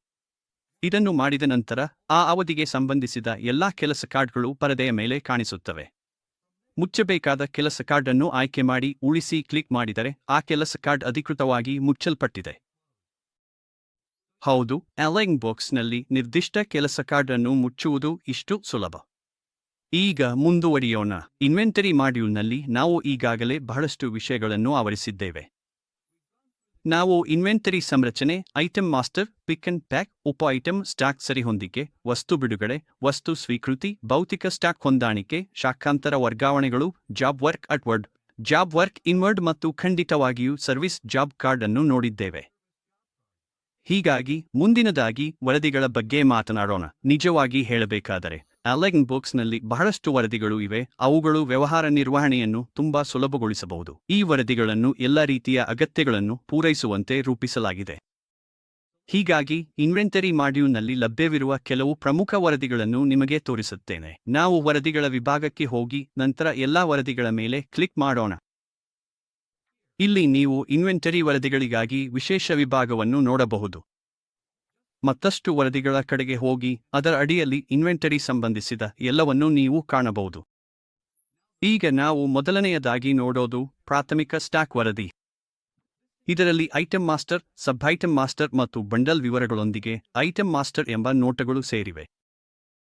ಅಂದರೆ ಐಟಂ ಮಾಸ್ಟರ್ನಲ್ಲಿ ನೀವು ಆ ಐಟಂ ಅನ್ನು ರಚಿಸುವಾಗ ತುಂಬಿದ ಎಲ್ಲಾ ವಿವರಗಳನ್ನು ನೋಡಬಹುದು. ಉದಾಹರಣೆಗೆ ಐಟಂ ಹೆಸರು, ಕೋಡ್, ಗುಂಪು, ವರ್ಗ ಮತ್ತು ಇತರ ಎಲ್ಲವೂ. ಇದೇ ರೀತಿ ಸಬ್ ಐಟಂ ಮಾಸ್ಟರ್ ಮತ್ತು ಬಂಡಲ್ ವಿವರಗಳಿಗೂ ಅನ್ವಯಿಸುತ್ತದೆ. ನಂತರ ನಾವು ಸ್ಟಾಕ್ ಲೆಡ್ಜರ್ಗೆ ಬರುತ್ತೇವೆ. ಈ ವಿಭಾಗದಲ್ಲಿ stock day book, stock ledger, sub item ವಾರು ಸ್ಟಾಕ್ ಲೆಡ್ಜರ್, ದೈನಂದಿನ ಐಟಂ ಚಲನವಲನ ಮತ್ತು ಮಾಸಿಕ ಐಟಂ ಚಲನವಲನ ಎಂಬ ಆಯ್ಕೆಗಳು ಸೇರಿವೆ. ಮೊದಲು ಸ್ಟಾಕ್ ಲೆಡ್ಜರ್ ಅಂದರೆ ಏನು? ನಾವು ಸ್ಟಾಕ್ ಡೇ ಬುಕ್ನಿಂದ ಪ್ರಾರಂಭಿಸೋಣ. ಇದು ನಿರ್ದಿಷ್ಟ ದಿನದ ಸ್ಟಾಕ್ ಚಲನವಲನವನ್ನು ನಿಮಗೆ ತೋರಿಸುತ್ತದೆ. ಏನು ಬಂದಿತು, ಏನು ಹೋದಿತು, ಎಲ್ಲವೂ. ನಂತರ ಮುಖ್ಯ ಸ್ಟಾಕ್ ಲೆಡ್ಜರ್ ಇದೆ. ಇಲ್ಲಿ ಒಂದು ಆಸಕ್ತಿದಾಯಕ ಭಾಗ ಇದೆ. ನೀವು ವಿವಿಧ ಫಿಲ್ಟರ್ಗಳನ್ನು ಅನ್ವಯಿಸಬಹುದು. ನೀವು ಕ್ವಿಕ್ ಪೀರಿಯಡ್ ಆಯ್ಕೆ ಮಾಡಬಹುದು, ಶೂನ್ಯ ವ್ಯವಹಾರಗಳನ್ನು ಬಿಟ್ಟು ಹೋಗಬೇಕೆಂದು ಆಯ್ಕೆ ಮಾಡಬಹುದು, ಶಾಖೆ, ಐಟಂ ಗುಂಪು, ಪ್ರತ್ಯೇಕ ಐಟಂ ಎಲ್ಲವನ್ನೂ ಆಯ್ಕೆ ಮಾಡಬಹುದು. ಫಿಲ್ಟರ್ಗಳನ್ನು ಅನ್ವಯಿಸಿ ವ್ಯೂ ಮೇಲೆ ಕ್ಲಿಕ್ ಮಾಡಿದ ನಂತರ ನೀವು ಆಯ್ದ ದಿನಾಂಕ ಶ್ರೇಣಿಯ ಆಧಾರದ ಮೇಲೆ opening balance, closing balance, issue ಪ್ರಮಾಣ ಮತ್ತು ರಿಸೀಟ್ ಪ್ರಮಾಣವನ್ನು ಸ್ಪಷ್ಟವಾಗಿ ತೋರಿಸುವ ವರದಿಯನ್ನು ಪಡೆಯುತ್ತೀರಿ. ಈಗ ನೀವು ಇನ್ನಷ್ಟು ವಿವರವಾಗಿ ನೋಡಲು ಬಯಸಿದರೆ ಸಬ್ ಐಟಂ ವಾರು ಸ್ಟಾಕ್ ಲೆಡ್ಜರ್ ಅನ್ನು ಪರಿಶೀಲಿಸಬಹುದು. ನೀವು ಸಬ್ ಐಟಂಗಳನ್ನು ರಚಿಸಿದ್ದರೆ, ಉದಾಹರಣೆಗೆ ನಿಮ್ಮ ಉತ್ಪನ್ನಕ್ಕೆ ಹಲವಾರು ವೇರಿಯಂಟ್ಗಳು ಇದ್ದರೆ, ಇದು ತುಂಬಾ ಉಪಯುಕ್ತವಾಗಿದೆ. ಪ್ರತಿ ಸಬ್ ಐಟಂನ ಸ್ಟಾಕ್ ಚಟುವಟಿಕೆಯನ್ನು ನೀವು ಪ್ರತ್ಯೇಕವಾಗಿ ನೋಡಬಹುದು. ಇದು ಸಬ್ ಐಟಂಗಳು ಇರುವ ಮುಖ್ಯ ಕಾರಣವೇ ಆಗಿದೆ ವರದಿಗಳಲ್ಲಿ ಆ ವಿವರವಾದ ನೋಟವನ್ನು ಪಡೆಯಲು. ಮುಂದಿನದು ದೈನಂದಿನ ಐಟಂ ಚಲನವಲನ. ಇದು ನಿರ್ದಿಷ್ಟ ಐಟಂ ಒಂದು ದಿನದಿಂದ ದಿನಕ್ಕೆ ಹೇಗೆ ಚಲಿಸುತ್ತಿದೆ ಎಂಬುದನ್ನು ನಿಮಗೆ ತೋರಿಸುತ್ತದೆ. ಇದಕ್ಕೊಟ್ಟಿಗೆ ನಾವು ಮಾಸಿಕ ಐಟಂ ಚಲನವಲನ ವರದಿಯನ್ನು ಹೊಂದಿದ್ದೇವೆ. ಇದು ನಿಮಗೆ ತಿಂಗಳವಾರು ಸಾರಾಂಶವನ್ನು ನೀಡುತ್ತದೆ. ಅದಾದ ನಂತರ ನಾವು ಸ್ಟಾಕ್ ಟ್ರಯಲ್ ವರದಿಗಳನ್ನು ಹೊಂದಿದ್ದೇವೆ. ಇವುಗಳನ್ನು ಕೆಲವು ವಿಭಿನ್ನ ಪ್ರಕಾರಗಳಲ್ಲಿ ವಿಭಜಿಸಲಾಗಿದೆ. ಹಾಗಾಗಿ ನಾವು ಸ್ಟಾಕ್ ಟ್ರಯಲ್ ಸಬ್ ಐಟಂ ವಾರು, ಸ್ಟಾಕ್ ಟ್ರಯಲ್ ವ್ಯವಹಾರ ಪ್ರಕಾರವಾರು, ಸ್ಟಾಕ್ ಟ್ರಯಲ್ ಸ್ಥಳ ಅಥವಾ ಗೋದಾಮುವಾರು ಮತ್ತು ಸ್ಟಾಕ್ ಟ್ರಯಲ್ನ ಗ್ರಿಡ್ ವೀಕ್ಷಣೆಯ ಆವೃತ್ತಿಯನ್ನು ಹೊಂದಿದ್ದೇವೆ.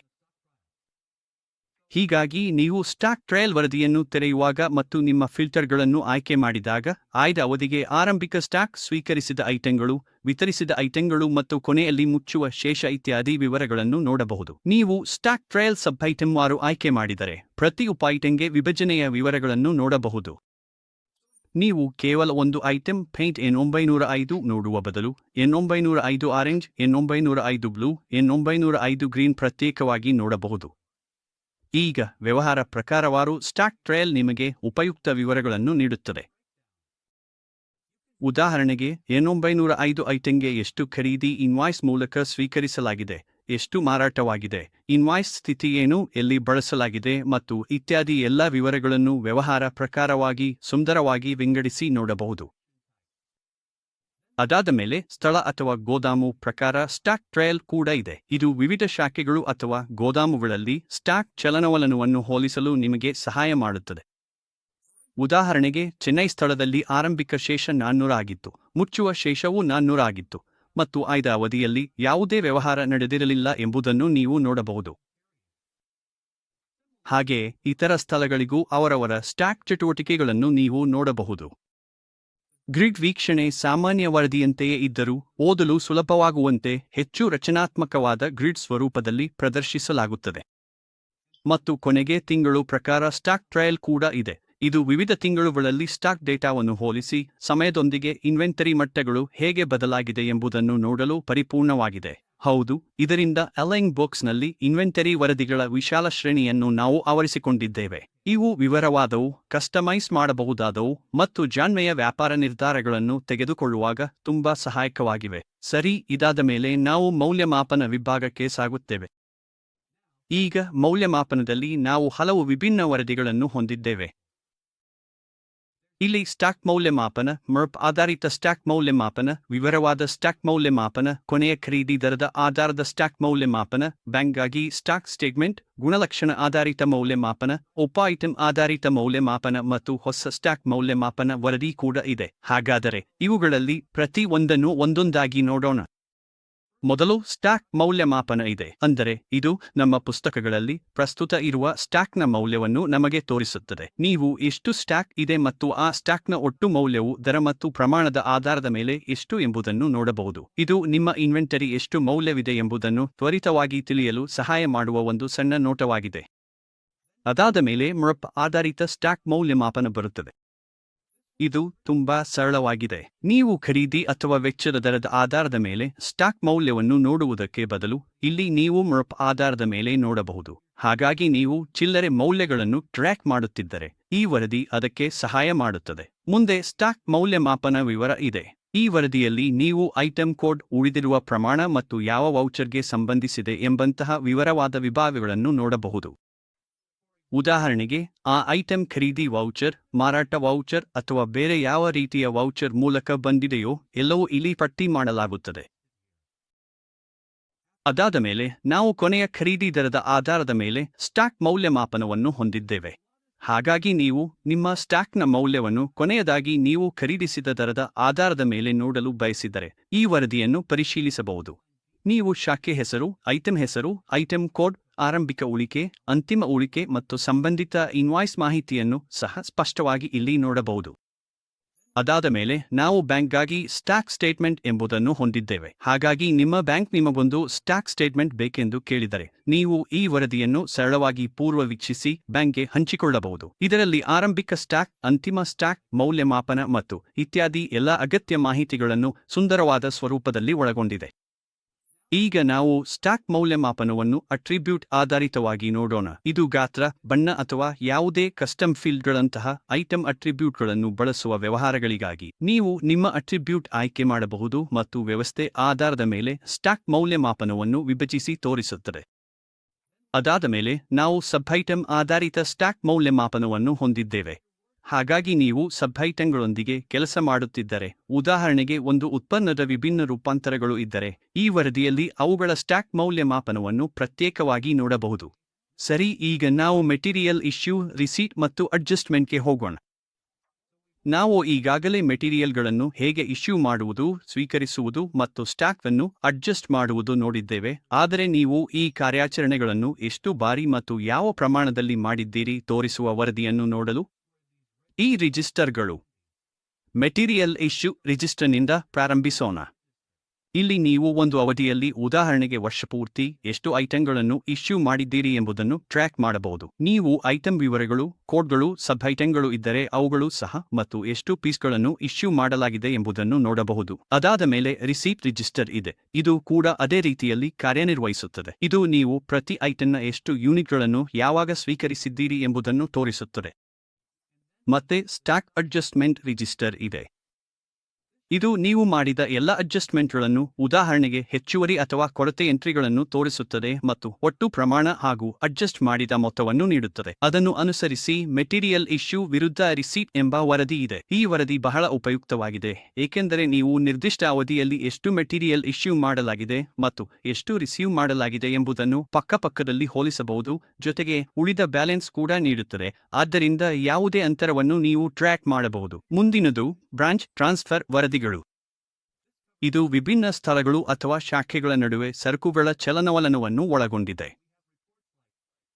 ಇದರ ಅಡಿಯಲ್ಲಿ ನಮ್ಮ ಬಳಿ interlocation issue request, interlocation issue register, interlocation receipt register, interlocation goods in transit, interlocation goods in transit barcode ಪ್ರಕಾರ, ಇಂಟರ್ಲೊಕೇಶನ್ ಇಶ್ಯೂ ವಿರುದ್ಧ ರಿಸೀಟ್ ಮತ್ತು ಇಂಟರ್ಲೊಕೇಶನ್ ರಿಕ್ವೆಸ್ಟ್ ವಿರುದ್ಧ ಇಶ್ಯೂ ಎಂಬಂತಹ ವರದಿಗಳು ಇವೆ. ನಾವು ಇಂಟರ್ಲೊಕೇಶನ್ ಇಶ್ಯೂ ರಿಕ್ವೆಸ್ಟ್ನಿಂದ ಪ್ರಾರಂಭಿಸೋಣ. ಒಂದು ಶಾಖೆ ಮತ್ತೊಂದು ಶಾಖೆಯಿಂದ ಸ್ಟಾಕ್ ಕೇಳಿದ್ದರೆ ಟ್ರ್ಯಾಕ್ ಮಾಡಬಹುದು. ಉದಾಹರಣೆಗೆ ಬ್ರಾಂಚ್ ಬಿಯಿಂದ 5 ಐಟಂಗಳನ್ನು ಕೇಳಿದೆ. ರಿಕ್ವೆಸ್ಟ್ಗಳು ದಿನಾಂಕ ಮತ್ತು ಐಟಂ ವಿವರಗಳೊಂದಿಗೆ ಈ ವರದಿಯಲ್ಲಿ ಪಟ್ಟಿ ಮಾಡಲಾಗುತ್ತವೆ. ಅದಾದ ನಂತರ ನಮ್ಮ ಬಳಿ ಇಂಟರ್ಲೊಕೇಶನ್ ಇಶ್ಯೂ ರಿಜಿಸ್ಟರ್ ಇದೆ. ಇದು ನಿರ್ದಿಷ್ಟ ಅವಧಿಯಲ್ಲಿ ಒಂದು ಸ್ಥಳದಿಂದ ಮತ್ತೊಂದು ಸ್ಥಳಕ್ಕೆ ಎಷ್ಟು ಸ್ಟಾಕ್ ನೀಡಲಾಗಿದೆ ಎಂಬುದನ್ನು ತೋರಿಸುತ್ತದೆ. ಅದನ್ನು ಅನುಸರಿಸಿ ಇಂಟರ್ಲೊಕೇಶನ್ ರಿಸೀಟ್ ರಿಜಿಸ್ಟರ್ ಇದೆ. ಇಲ್ಲಿ ನೀವು ಇನ್ನೊಂದು ಕಡೆಗೆ ನಿಜವಾಗಿಯೂ ಎಷ್ಟು ಸ್ಟಾಕ್ ತಲುಪಿದೆ ಎಂಬುದನ್ನು ಟ್ರ್ಯಾಕ್ ಮಾಡಬಹುದು. ಈಗ ಬಹಳ ಮುಖ್ಯವಾದ ವರದಿ ಬರುತ್ತದೆ. ಅದು ಇಂಟರ್ಲೊಕೇಶನ್ ಗೂಡ್ಸ್ ಇನ್ ಟ್ರಾನ್ಸಿಟ್. ಹಾಗಾದರೆ ಬ್ರಾಂಚ್ ಸ್ಟಾಕ್ ರವಾನಿಸಿದೆ, ಆದರೆ ಬ್ರಾಂಚ್ ಬಿ ಇನ್ನೂ ಸ್ವೀಕರಿಸಿಲ್ಲ ಎಂದು ಕಲ್ಪಿಸಿ. ಅಂದರೆ ಆ ಸರಕುಗಳು ಇನ್ನೂ ಸಾಗಣೆಯಲ್ಲಿವೆ. ಈ ವರದಿ ಪ್ರಸ್ತುತ ಎಷ್ಟು ಐಟಂಗಳು ಮಾರ್ಗದಲ್ಲಿವೆ ಎಂಬುದನ್ನು ಟ್ರ್ಯಾಕ್ ಮಾಡಲು ಸಹಾಯ ಮಾಡುತ್ತದೆ. ಗೊಂದಲ ತಪ್ಪಿಸಲು ಇದು ಉಪಯುಕ್ತ. ಹಾಗೆಯೇ ನೀವು ಸ್ಟಾಕ್ ಚಲನವಲನಕ್ಕೆ ಬಾರ್ಕೋಡ್ಗಳನ್ನು ಬಳಸುತ್ತಿದ್ದರೆ, ನಿಖರವಾದ ಟ್ರ್ಯಾಕಿಂಗ್ ನೀಡುವ ಬಾರ್ಕೋಡ್ ಆಧಾರಿತ ಗೂಡ್ಸ್ ಇನ್ ಟ್ರಾನ್ಸಿಟ್ ವರದಿಯೂ ಇದೆ. ನಾವು ಇಂಟರ್ಲೊಕೇಶನ್ ಗೂಡ್ಸ್ ಇನ್ ಟ್ರಾನ್ಸಿಟ್ನಿಂದ ಪ್ರಾರಂಭಿಸೋಣ. ನಿಮ್ಮ ಶಾಖೆಗಳ ನಡುವೆ ಪ್ರಸ್ತುತ ಸಾಗಣೆಯಲ್ಲಿ ಇರುವ ಸರಕುಗಳ ಮೌಲ್ಯವನ್ನು ತಿಳಿಯಬೇಕಾದರೆ ನೀವು ಅದನ್ನು ನೇರವಾಗಿ ಇಂಟರ್ಲೊಕೇಶನ್ ಗೂಡ್ಸ್ ಇನ್ ಟ್ರಾನ್ಸಿಟ್ ವರದಿಯಿಂದ ಪರಿಶೀಲಿಸಬಹುದು. ಅಷ್ಟೇ ಅಲ್ಲ, ಎಷ್ಟು ಐಟಂಗಳು ಸಾಗಣೆಯಲ್ಲಿ ಇವೆ ಮತ್ತು ಯಾವ ಸ್ಥಳದಿಂದ ಯಾವ ಸ್ಥಳಕ್ಕೆ ಹೋಗುತ್ತಿವೆ ಎಂಬುದನ್ನು ನೀವು ನೋಡಬಹುದು. ನೀವು ಇನ್ನಷ್ಟು ವಿವರವಾಗಿ ನೋಡಲು ಇಚ್ಛಿಸಿದರೆ ಇಂಟರ್ಲೊಕೇಶನ್ ಗೂಡ್ಸ್ ಇನ್ ಟ್ರಾನ್ಸಿಟ್ ಅನ್ನು ಬಾರ್ಕೋಡ್ ಆಧಾರಿತವಾಗಿ ತೆರೆಯಬಹುದು. ಇದು ನಿಮಗೆ ಬಾರ್ಕೋಡ್ ಮಟ್ಟದ ವಿವರವಾದ ನೋಟವನ್ನು ನೀಡುತ್ತದೆ. ಹೀಗಾಗಿ ಶಾಖೆಗಳ ನಡುವೆ ಸಾಗಣೆಯಲ್ಲಿ ಇರುವ ಪ್ರತಿ ಐಟನ್ನನ್ನು ನೀವು ಟ್ರ್ಯಾಕ್ ಮಾಡಬಹುದು. ಮುಂದೆ ನಮ್ಮ ಬಳಿ ಇಂಟರ್ಲೊಕೇಶನ್ ಇಶ್ಯೂಡ್ ವಿರುದ್ಧ ರಿಸೀಟ್ ಇದೆ. ಇಲ್ಲಿ ಎಷ್ಟು ಐಟಂಗಳನ್ನು ವಿನಂತಿಸಲಾಗಿದೆ, ಎಷ್ಟು ವಾಸ್ತವವಾಗಿ ನೀಡಲಾಗಿದೆ ಮತ್ತು ಎಷ್ಟು ಸ್ವೀಕರಿಸಲಾಗಿದೆ ಎಂಬುದನ್ನು ನೀವು ನೋಡಬಹುದು. ಯಾವುದಾದರೂ ಅಟಕಿದೆ ಅಥವಾ ವಿಳಂಬವಾಗಿದೆ ಎಂದು ಗುರುತಿಸಲು ಇದು ಸಹಾಯಕವಾಗಿದೆ. ಇದೇ ರೀತಿ ಇಂಟರ್ಲೊಕೇಶನ್ ರಿಕ್ವೆಸ್ಟ್ ವಿರುದ್ಧ ಇಶ್ಯೂ ಒಂದು ಶಾಖೆಯಿಂದ ಎಷ್ಟು ವಿನಂತಿಸಲಾಗಿದೆ ಮತ್ತು ಪ್ರತಿಯಾಗಿ ಎಷ್ಟು ನೀಡಲಾಗಿದೆ ಎಂಬುದನ್ನು ತೋರಿಸುತ್ತದೆ. ಇದು ಬಾಕಿ ಇರುವ ಸಮಸ್ಯೆಗಳು ಅಥವಾ ಕೊರತೆಗಳನ್ನು ಟ್ರ್ಯಾಕ್ ಮಾಡಲು ಸಹಾಯ ಮಾಡುತ್ತದೆ. ಈಗ ನಾವು ಜಾಬ್ ವರ್ಕ್ ವರದಿಗಳ ಬಗ್ಗೆ ಮಾತನಾಡೋಣ. ನೀವು job card, job work inward ಮತ್ತು ಜಾಬ್ ವರ್ಕ್ ಅಟ್ವರ್ಡ್ ಮುಂತಾದ ವರದಿಗಳನ್ನು ಒಂದೇ ಸ್ಥಳದಲ್ಲಿ ಕಾಣಬಹುದು. ನೀವು ಎಷ್ಟು ಸಾಮಗ್ರಿಯನ್ನು ಜಾಬ್ ವರ್ಕರ್ಗೆ ಕಳುಹಿಸಲಾಗಿದೆ ಎಂದು ನೋಡಲು ಬಯಸಿದರೆ ಜಾಬ್ ವರ್ಕ್ಗೆ ಇಶ್ಯೂಗೆ ಹೋಗಿ ಮತ್ತು ಪ್ರೊಸೆಸಿಂಗ್ ಆದ ನಂತರ ಎಷ್ಟು ಸಾಮಗ್ರಿ ಹಿಂದಿರುಗಿದೆ ಎಂದು ಪರಿಶೀಲಿಸಲು ಬಯಸಿದರೆ ಜಾಬ್ ವರ್ಕ್ ನಂತರ ರಿಸೀವ್ಗೆ ಹೋಗಿ. ಇಲ್ಲದೆ ಜಾಬ್ಬರ್ ಲೆಡ್ಜರ್ ಕೂಡ ಇದೆ. ಇದು ನೀವು ಸಾಮಗ್ರಿ ಕಳುಹಿಸಿದ ಜಾಬ್ ವರ್ಕರ್ ಅಥವಾ ವೆಂಡರ್ನ ಖಾತೆ ಇತಿಹಾಸವನ್ನು ತೋರಿಸುತ್ತದೆ. ನೀವು ಜಾಬ್ಬರ್ಗೆ ಎಷ್ಟು ಇನ್ವಾಯ್ಸ್ಗಳನ್ನು ರಚಿಸಲಾಗಿದೆ ಎಂದು ಪರಿಶೀಲಿಸಲು ಬಯಸಿದರೆ ಅದನ್ನು ಜಾಬ್ಬರ್ ಔಟ್ವರ್ಡ್ ಇನ್ವಾಯ್ಸ್ ಸಮರಿಯಲ್ಲಿ ನೋಡಬಹುದು.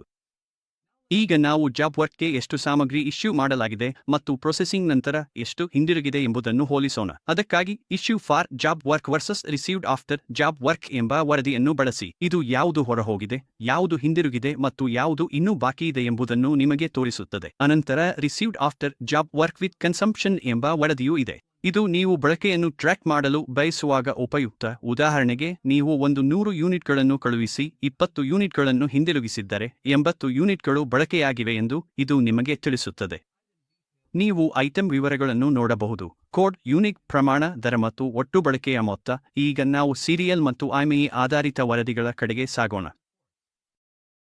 ಮೊದಲು ನಮ್ಮ ಬಳಿ ಸೀರಿಯಲ್ ನಂಬರ್ನೊಂದಿಗೆ ಡಿಸ್ಪ್ಯಾಚ್ ರಿಜಿಸ್ಟರ್ ಇದೆ. ಈ ವರದಿ ಯಾವ ಸೀರಿಯಲ್ ನಂಬರ್ನ ಐಟಂಗಳನ್ನು ಯಾವಾಗ ಯಾರಿಗೆ ಡಿಸ್ಪ್ಯಾಚ್ ಮಾಡಲಾಗಿದೆ ಎಂಬುದನ್ನು ನಿಮಗೆ ನಿಖರವಾಗಿ ತೋರಿಸುತ್ತದೆ. ನೀವು ದಿನಾಂಕದ ವ್ಯಾಪ್ತಿಯನ್ನು ಆಯ್ಕೆ ಮಾಡಿದರೆ ಇದು ನಿಮಗೆ ಐಟಂ ಹೆಸರುಗಳು, ಸೀರಿಯಲ್ ನಂಬರ್ಗಳು, ಪ್ರಮಾಣಗಳು ಮತ್ತು ಗ್ರಾಹಕರ ಹೆಸರುಗಳನ್ನು ನೀಡುತ್ತದೆ.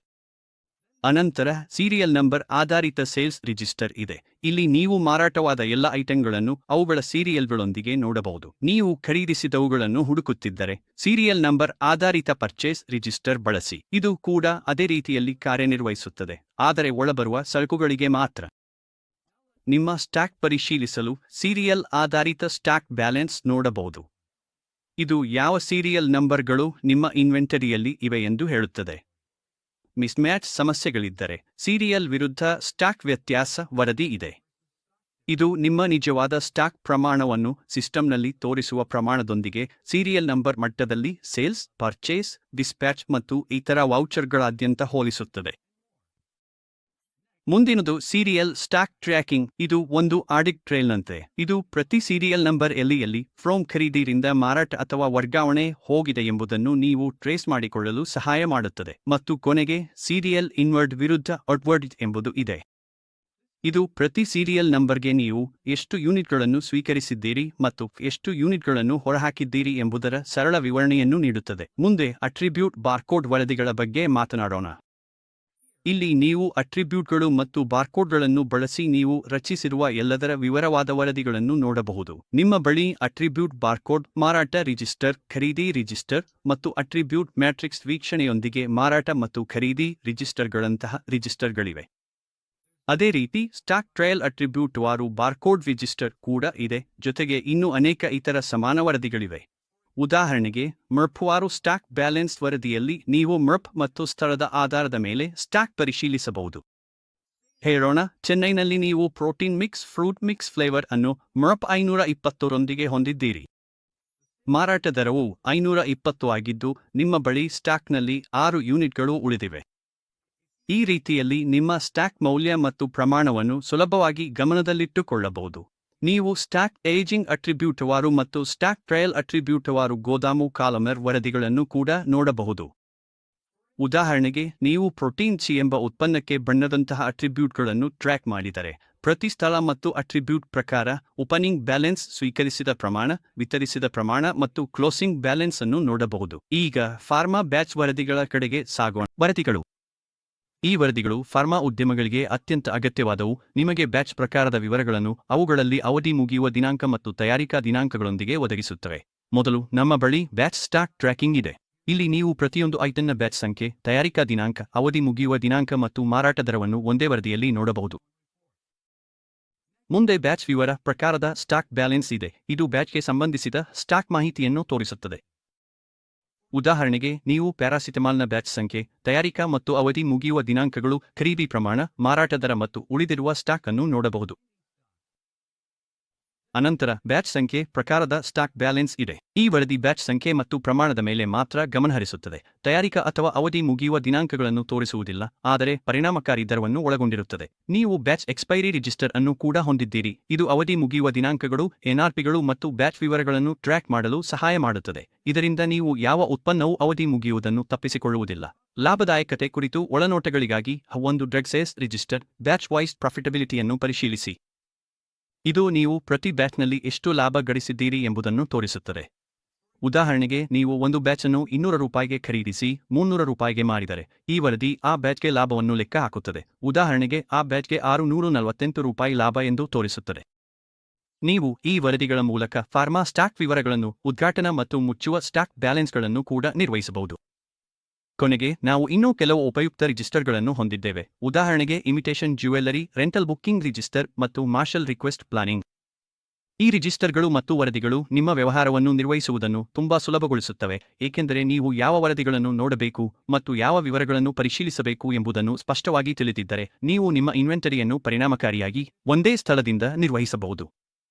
ಅಲೈನ್ ಬಾಕ್ಸ್ ಬಳಸಿ ನಿಮ್ಮ ಇನ್ವೆಂಟರಿಯನ್ನು ಹೇಗೆ ನಿರ್ವಹಿಸಬೇಕು ಎಂಬುದನ್ನು ಈ ವಿಡಿಯೋ ನಿಮಗೆ ಸಹಾಯಕರವಾಗಿತ್ತು ಎಂದು ನಾನು ಭಾವಿಸುತ್ತೇನೆ. ಧನ್ಯವಾದಗಳು.